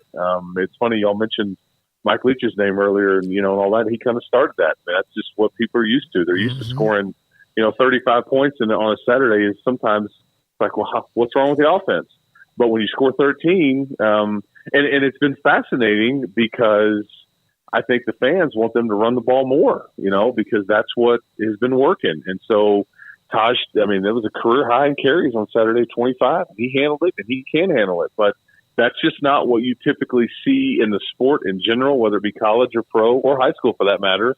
We don't see the 30 carry a guy anymore. But fans are kind of wanting a little bit more of that because that's what's been working. But Taj is also not a guy that's going to take it. He's not Bijan Robinson. He's not going to take it and go 80 yards and kind of break the game open. He's a grinder.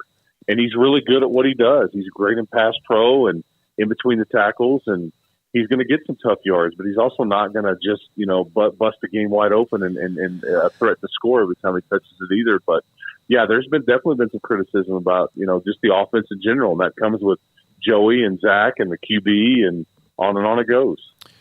Chris, if you don't mind, you mentioned Mike Leach, and I mentioned it earlier. Is this going to be a weekend of celebration, or is it still kind of surreal?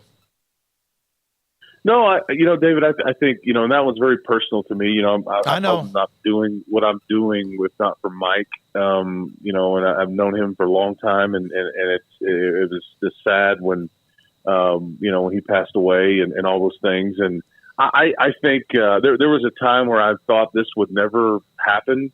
I wish that he was a part of this, like a lot of people do. I don't know what a lot of people's feelings are on it. I think, though, that to answer your question, it will be very much celebratory. I think his wife and children will be in Lubbock and part of the ceremony on Friday night, and then honored at halftime.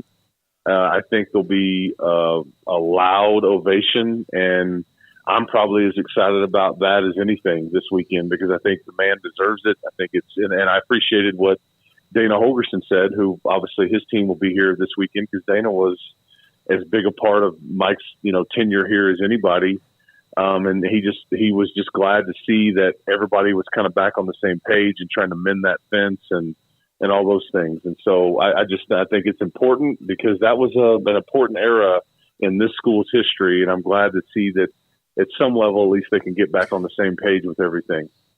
Yeah, I remember back at Big 12 Media Days when we talked to Dana, he joked about, of course they scheduled us for that weekend because he was talking about how he's going to cry his eyes out. And he just wishes that, he's glad that they're celebrating, but he's like, man, I'm going to be a baby when the time comes. But as far as Dana and the Cougars, Tech's no stranger to playing this program, but now it is a Big 12 game.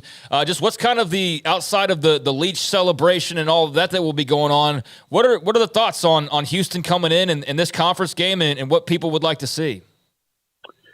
Yeah, well, you've played Houston the last couple of years. I think you've won 10 of the last 11 against the Cougs, so kind of had their number. But the storyline here is not Dana or Mike Leach from a football standpoint. It's Donovan Smith and your old quarterback coming in here. Mm-hmm. What's fascinating is I think Texas Tech had a full quarterback room last year, and all three guys started games, and we talked about them all in this conversation here.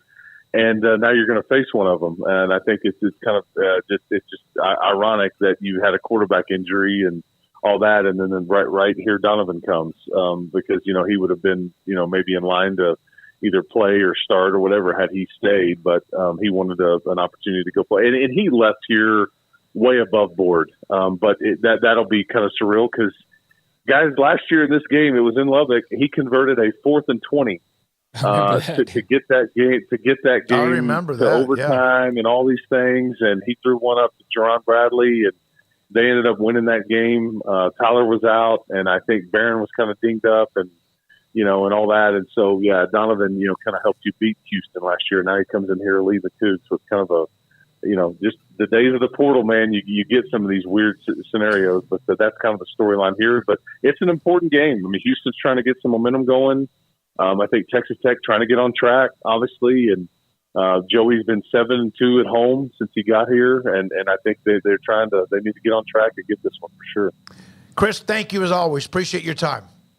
Hey, thanks, boys. Appreciate Chris you guys Level, having me on. Red Raider Sports, also Texas Tech sideline reporter with us on 365 Sports. Yeah, there's a lot of fun elements there in play, right? From Donovan Smith, like you said, to the Mike Leach, celebration, and just a conference game now. These teams have played each other a lot. This is a rivalry in so many ways. I know that those programs identify it's just not maybe the top tier, but it's definitely a long-standing rivalry, and so there's a lot of elements that are ingredients to make this an interesting little recipe. I think Tech wins this game. I just don't have a lot of faith in Houston, but I'm curious as to how competitive they can make it. And Tech is very much like a Baylor right now, where they might, and they're probably better than their record says that they are, but they can't finish, or they can't make that one play to put them over the top, and they have an opportunity like a Baylor to go change that over the second half, or I guess we're starting to near the middle part of the season, or the 1/3 of the season, but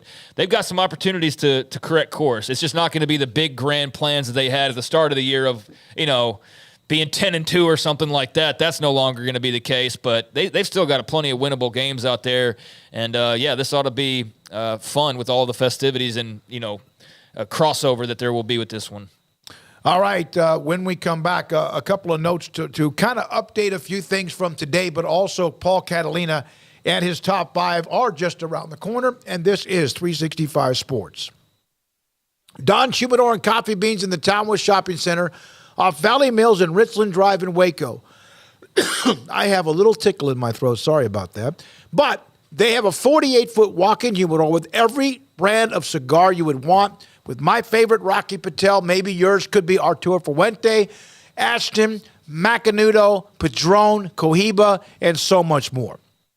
And then on top of that, CBD products, including Vita Dreams, that allows you to kind of fall asleep and rest easier at night instead of tossing and turning, and THC product called Bad Days for those with chronic type pain. It's Carol, it's Ashley, it's Cheyenne. It's Don Humidor and Coffee Beans just off Valley Mills in Waco. Pizza, burgers, and Bears football. There's no place around Waco that serves them all other than Bubba's 33. Come show your green and gold and enjoy some of Waco's best food and beverages while watching your favorite team, the Bears. When real Bears fans get hungry, Bubba's 33 is the #1 spot for ice-cold drinks, hand-stretched, stone-baked pizzas, and bacon-infused burgers. Join us for indoor or patio dining. Bubba's 33, Waco's restaurant and proud supporter of Baylor Bears football. Sick 'em, Bears. TFNB Your Bank for Life is the official local bank of Baylor Athletics. Find out why more Central Texas are making TFNB their bank for life.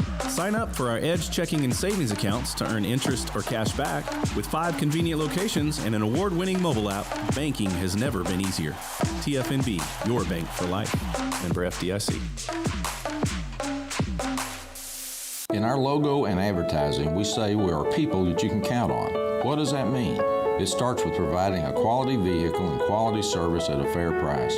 But it also means we do what we say we will do, and we treat people fairly with respect. It starts by hiring great people, good local folks who work hard with a caring attitude. Our employees are the real reason we are people that you can count on. Put us to the test and see for yourself that at Richard Carr Motors, we are people you can count on.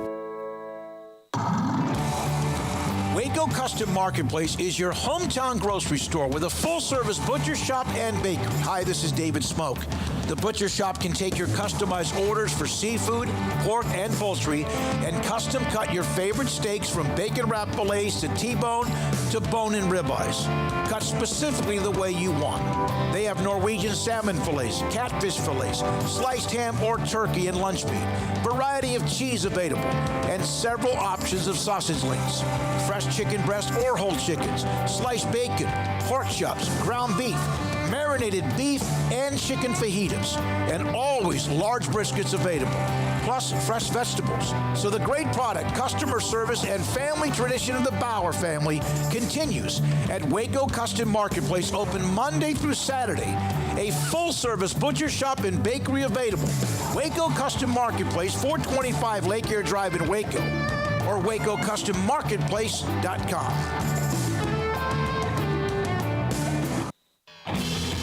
365 Sports is turbocharged by Unite Private Networks. Find out more at UnitePrivateNetworks.com. So the Big 12 this weekend.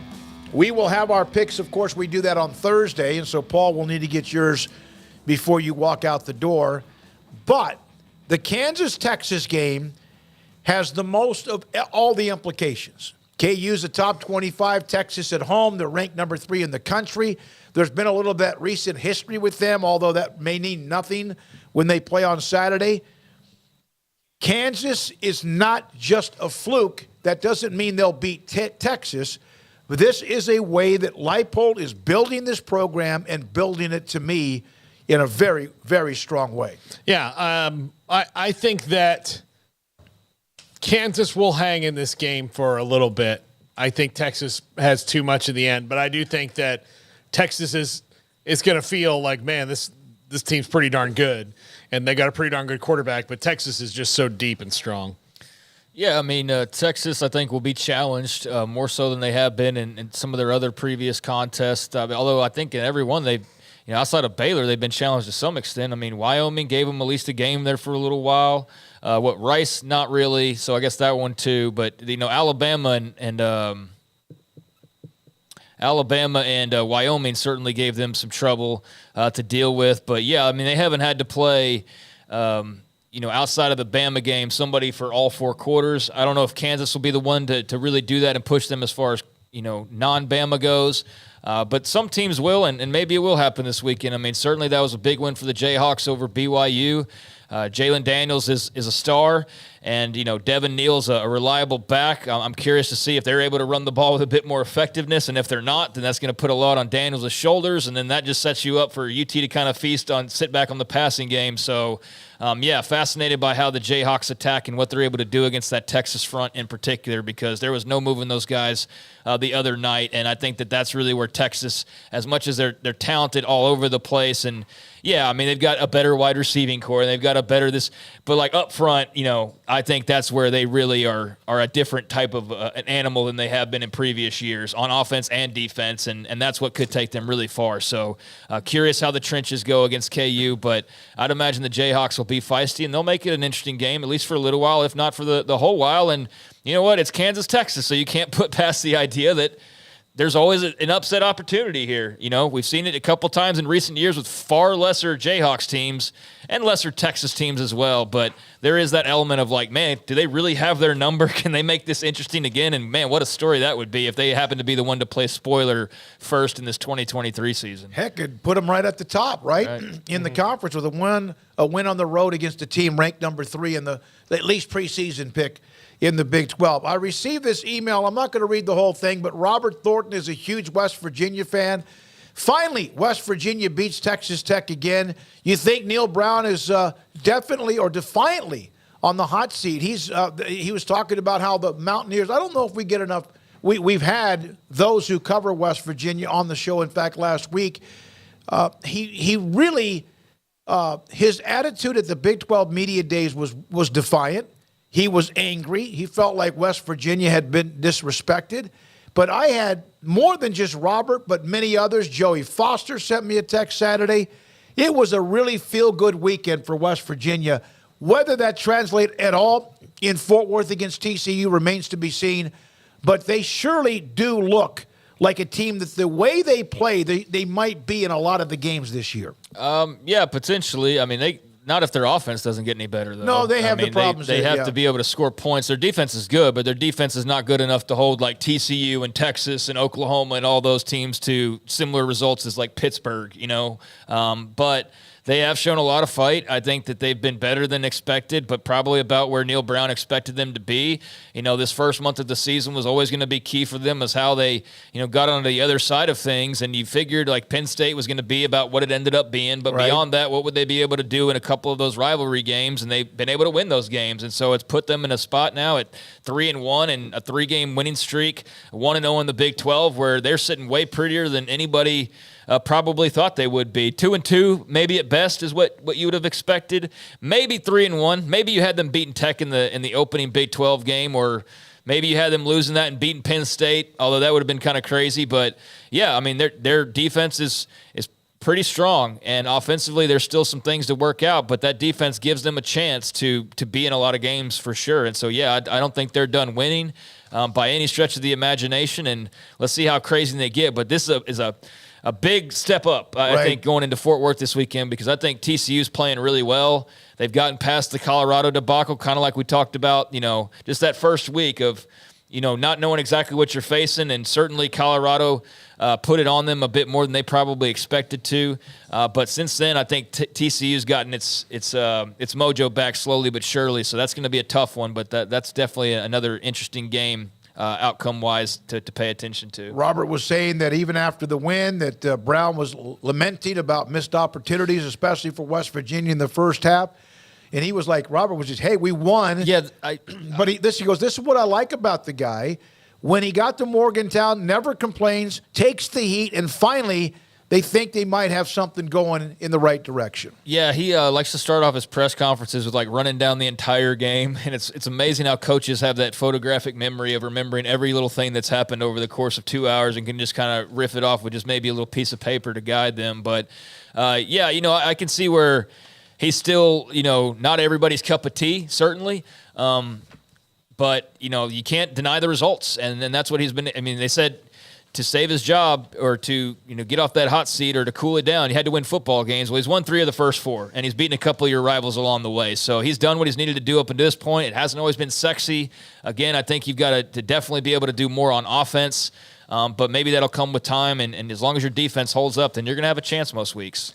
All right, when we come back, Paul Catalina and his top 5. This is 365 Sports. Why Unite Private Networks Internet? Here are the differences. It's business-grade internet, no residential customers, so you are getting business internet. You're not getting kind of slightly souped-up residential internet. Protected fiber service, and it's your own network. It's dedicated to symmetrical upload and download with speeds up to 10 gigs. So I'm just telling you right now, you need to make the decision to get better internet where you are if you're having trouble, because we had it. We had bad internet here, very bad internet, and it has helped us out tremendously. The speed at which, when there are like a power outage we had last week in the building, the speed at which the router booted up when we got back on was unbelievable. Multiple tier 1 connectivity for added diversity, carrier grade equipment at customer premise, and UPS battery backed up internet service. And that's what we have here because we did not go offline. It was fantastic. I cannot tell you how much better things have been and easier for us since we went to Unite Private Networks and their 100% fiber optic network, and that's no last mile copper, which is what you get with a lot of fiber optic networks. So it's 100%. If you're here locally in Waco, Ace Wiggly at 254-803-7070, or to look at any of their other markets around the country, check out uniteprivatenetworks.com. Established in 2007 and independently owned, Alliance Bank Central Texas is committed to helping families and businesses meet their financial goals. From their tellers to their board of directors, they know the importance of superior service and competitive products. Customers have confidence knowing that their financial needs are in good hands. It's your bank, Alliance Bank Central Texas, with 2 Waco locations, 4721 Bosque Boulevard and 191 Archway Drive on Highway 84, and at alliancebanktexas.com. Member FDIC, an equal housing lender. In Texas, there's pea-size hail and baseball-size hail. Guess which one hit our house? We didn't even know where to begin, but we called our Texas Farm Bureau insurance agent, and he was so reassuring. He knew exactly what to do to get our house back into shape and our lives back to normal. Now, we're even more thankful for the roof over our heads. Stop by and see our agents at one of our 3 McLennan County locations. Coverage and discounts are subject to qualifications and policy terms and may vary by situation. Three Nations Brewing Company has 16 different beers on draft with a new beer every Friday. It also offers 2 air-conditioned tap rooms, a large indoor beer hall, a second-floor mezzanine offering a great overview of the brewing company and equipment and patio where you can relax under the shade. Plus, you can now experience the new Three Nations Beer Garden Grill on our shaded patio. Grab a cold beer and enjoy a bite from our freshly prepared and delicious menu. Street tacos, quesadillas, freshly cooked burgers and dogs, and veggie burgers too. Nachos and so much more, all prepared and cooked on site. So come visit the award-winning Three Nations Brewing Company on East Vandergrift off I-35 in Carrollton. I hate my job, but I don't mind getting up in the morning. I dread each day, but I can't wait to get out of bed. You ask me why, and what I'll say to you is true. Well, you can get breakfast tacos at Rhoades Barbecue. Scrambled eggs and brisket, they ain't fooling around. Sausage wrap, son, they're the best in town. Barbecue for breakfast, yes, it's true. Put a smile on your morning at Rhoades Barbecue. Next in line. It's time for Paul Catalina's Top 5, brought to you by Texas Beef House. Where's the best beef in Texas? Your house when you order from Texas Beef House. Unleash the flavor of Texas raised Wagyu. From our pasture to your plate, TexasBeefHouse.com. Top 5 questions of the week. as we head into week 5, want to get both you guys' opinions on some of these. Eventually, we probably did when you do the next Texas Beef House Live, we need to throw some of that Blackmar video up so they can see. Do you have that, Garrett?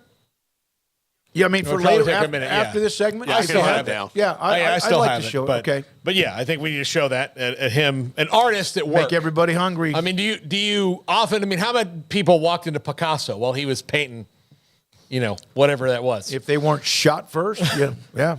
I mean, 1922 Paris, things are going well. He's just out there painting. Number 5, can Wazoo stay in the race all year long? I thought that they would be, and they might still be, but after beating Wisconsin in that big moment and then raising to the challenge and beating Oregon State in the big moment and holding off a ferocious comeback, there might be something special about this team that's not just Cam Ward. They are really good. They're tough. They're fun to watch. Jake Dykert has got them rolling, and Cam Ward clearly spent the summer trying to fix all the things that were slowing him down, because he was fun to watch last year and good, but so far this year he's been great. Yeah, he's been prolific. He won the Earl Campbell Tyler Rose Award Player of the Week this week, deservedly so. And I don't see any reason why not. I don't think there's any glaring issue that should prevent them from being able to run the rest of this race. I think the way the schedule sets up is absolutely favorable as all get out for them. I mean, you play, don't get me wrong, UCLA coming up this weekend, that could be a bump right there, although Dante Moore did not look nearly as good last week as maybe some of the flashes that he has shown, but he's a young quarterback, and that's going to be part of the deal there. But UCLA on the road is a potential pit, but you got Oregon in a couple of weeks, and beyond that they've got all unranked teams until the very last game against Washington. So if you can get through get through UCLA, you've got Arizona remaining, Arizona State, Stanford, Cal, and then Colorado, who knows by then. But, I mean, compared to what you could draw, like we had USC's schedule, there's 5 ranked teams left. They don't play USC. They don't play Utah. They don't play every murderer in the murderer's row. So you do get a couple of them, Oregon and Washington, but they're separated enough that there's a bunch of winnable games remaining for them. And Washington could be the last Apple Cup for long, right? Yeah. So there's going to be some big sauce. Stakes. Yeah. There's going to be some sauce on that game. That could be a top 10 game for all we know at that point if they keep winning. Yeah. Yeah. Look, if Washington is, by the way, undefeated going into that game with the last 3 that they have before that, watch out. Team. That would be a great college game day, although I don't know the same date if there's the rivalry week, so to speak, that we talked Get about. up there. Go to Seattle. Have a big time. I mean, I think if you're saying who are the 4 most impressive teams, Washington's definitely one of those 4 right now. Yeah. I think them, Texas, Florida State. Sure. Georgia, although they just haven't been spotlighted. They haven't played, right. They haven't been challenged yet. We knew this was the schedule. They were supposed to play Oklahoma. They played South Carolina. That was fine. They were pushed by South Carolina. I mean, but they responded. Okay. You know what we're trying to say here. They haven't been taken, we haven't had to turn it all the way up with them just yet. You just assume that they're one of the best teams, and probably rightfully so. But just saying, if you're looking at the 4 who have looked the part, Washington's definitely in that 4. Yeah. All right, number 4. Craig, this is a direct question for you. Is Oklahoma now a defense-first team? Yes. Yeah. Yeah. You think so? Yeah. I because when you've got you can win a game 28-11, which last year, if they had only scored 28 points in a game, that was a huge toss-up whether they would have won that game because of how bad their defense was playing. And then you throw that into a 20-6, that's a gritty win for them. Yeah, no, their defense has been really good. It's clearly much improved from a year ago and from the Riley teams. Danny Stutzman's become an absolute stud for them. And I know there's a lot of moaning and groaning over some of his mistakes last year, as can happen. But I don't see a lot of that going on now. They're definitely a much better defensive team than I thought that they would be the first month of the season. I thought that they would get, you got a defensive coach. You need to be a defensive team. That's kind of why with Aranda, it's if the defense isn't working, then what are we supposed to grab onto here? But no, they're becoming, more in the vein of their head coach, which is defensive minded. Their offense is still explosive. but they don't have a great run game right now, or even a good run game. That's the big bugaboo for them, is their run game at the moment.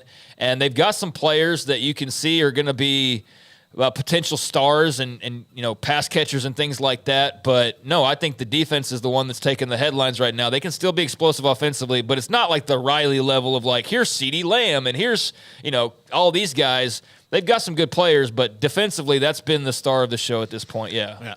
Number 3. Who is the best team in the SEC West? And I'll pose this one to Garrett first. Who is the best team? Wow. Who is one that would legitimately scare you right now? Man, Ole Miss scares me this weekend as an LSU fan, honestly, because that's a toss-up game between both of them. Yeah, but as far as nobody who can strike fear in the hearts of everybody on the schedule in the SEC West, really, like LSU took the first loss, and I think they're probably the best team in it right now. But they, struggled against Arkansas, which is a huge rivalry game. They've looked kind of uneven at times, and they haven't really found themselves. And then Alabama's well documented as to, kind of what's going on there with their offense and where they might be in this part of the Saban era. So, yeah, I mean, A&M's not all that scary. I mean, they're probably fine, but they're not, nobody's going to be like, oh, dear God, we got to play A&M this week. Auburn, we've seen that, Ole Miss really, really squandered an opportunity this week. So I don't know. It's early. Yeah. And usually this is like last year at this time, there were still questions about LSU, and how they finished was a coach that took over. And Saban is not a guy that's just going to forget football. They improved a little bit last week. They still have much to deal with. The defense created some turnovers. And so can they build off of that? But, yeah, A&M's good. They're good enough. They're a bowl team. They do need a signature win, and maybe they'll get that when that opportunity. I think Alabama plays in College Station. Yes, next week. And God knows, the last couple of years or the last couple of times they've played, that's been a hell of a game. Yeah, I want to go back because, Sooners fans can be a little whoop, whoop. I do think they have some potential star wide receivers, but it's just not name brand to the level of what you're expecting there, just so we avoid the chat replay and the God, I got that yesterday in the show. Yeah, but the running game, that's still an issue, and that's not debatable. I think this is a 3-team question, right? It's LSU, Bama, or A&M. Yeah. And so, I don't know. I don't know right now who the better team is. I'd lean, I guess, Bama, just giving them the benefit of the doubt, but I don't know now that I even say that doesn't sound right, because I think of, they don't have the best quarterback in the grouping. So I don't know. I think we need to see more evidence between these 3 teams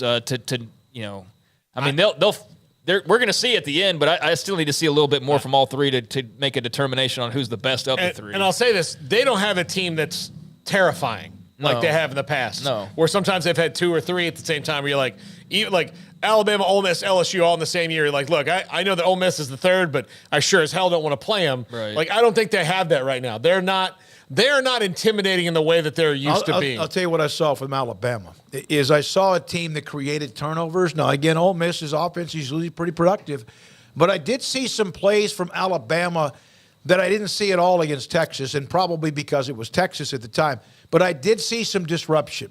And I think that you can discuss the quarterback play being erratic and sporadic and whatever.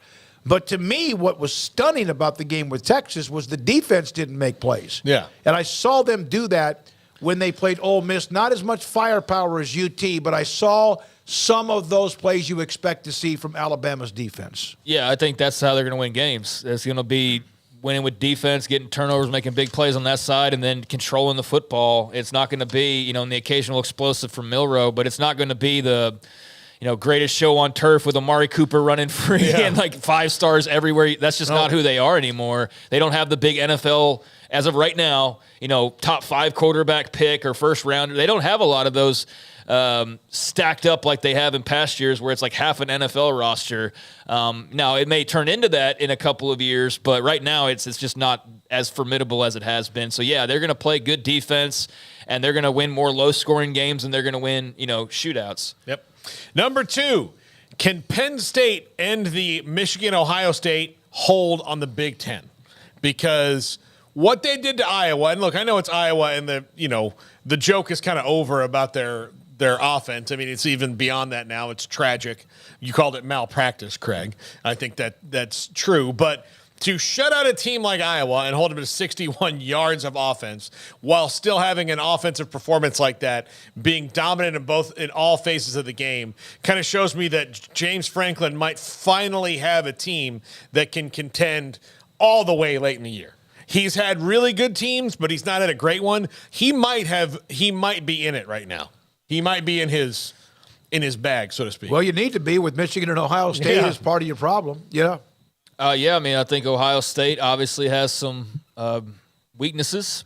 They have some holes in their game. Michigan, I think, is a very good team, solid team. But, is Penn State in the mix? Absolutely they are. And you knew when they were kind of building up Drew Aller that there was always just kind of this little buzz about that guy and how good he actually was going to end up being. And I think you're already starting to see that pretty quickly as he's taken over the reins. But, yeah, they've been downright, dominant up until this point. Biggest game still remaining, and we're not going to see them have another one for a while. They don't play let's see, when's their next, Ohio State in 3 Ohio State in 3 weeks. They play Northwestern this weekend, which that should not be an issue. They play UMass, and then they get to play Ohio State. So, that's going to be a big-time showdown. But you'd think that they could very well be favored there, and that leaves you with really just the Michigan game remaining because Michigan State's down. Everybody else is below you on paper and on the eye test at this point. So, you've got those two games coming up, and those are – that little round robin is going to probably dictate who emerges from this, but they absolutely have a shot to be the one on top. Yep. And number one, we did discuss this a little bit, but how wild is the Pac-12 going to get? Because if you really look at it and the way that these things intersect, I think this is going to be the craziest season in their history. And not even close. Like, they'll be able to look back to the last one, and then somebody will say, well, what other season compares to this? And they'll be like, no, nothing compares to this. This is the freaking White Album. Let's, that's what it is. Yeah, unless they eat each other up, and they have, everybody has a couple of losses, and everyone, and then you always throw in one of those clunkers. So I'm happy for them, the conference, who has had the hellacious last couple of years. And there were times when the Pac-12 After Dark was the only game on, and I wouldn't, even then I was like, okay. But I just can't wait to see results. And we saw one with Oregon and Colorado, and now we saw Utah and UCLA, and we'll look for more.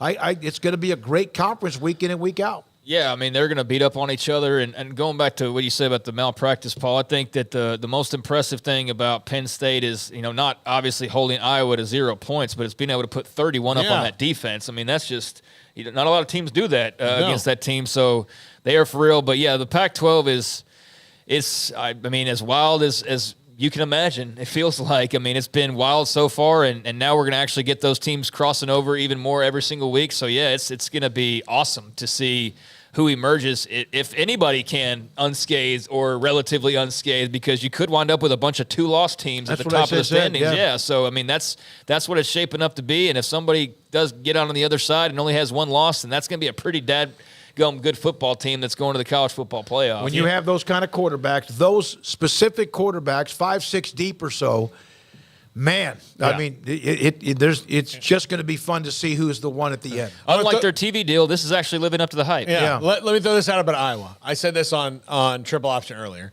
It would have been better for Brian Ferentz had the game been rained out, tornado or something, than to put a 0 on the board. Oh, yeah. Because they are trying to get to a specific number of points. Right. So not applicable is better than 0, because now they have to make up for all that when he had to average, 27 points a game or something, like 25 points a game. It was 25. Yeah, 25 points a game. They were already skirting that and needed a 41-point performance to get to that point earlier this year, and now they're going to struggle to get back to that spot. Yep, it's a weird thing to be 3-1 and to make it sound like you're they're not awful, but I just think the brand of football is absolutely atrocious offensively. It's inexcusable at that level, and it'll make me wonder for forever of yeah, sure, maybe your defense doesn't have as many stops, but dang, they would have gotten a lot of help if you could just actually score points and, string drives together. Eventually that puts a lot of pressure on the defense. I know. And that But, man, is when you crack. Not scoring at all puts Yep. way more pressure on the defense to have to Yep. be nearly perfect every single week, which they have been for the most part. All right, Garrett, thank you very much. Owen, thank you very much for being around today. Obviously, Emery and Levi and Jack and everybody, our sponsors, those of you who sent us text today on the text line, and, of course, the chat room full throttle from start to finish. Tonight, 10:30 on the local CW at 365 Sports Tonight. Paul Catalina, Craig Smoak.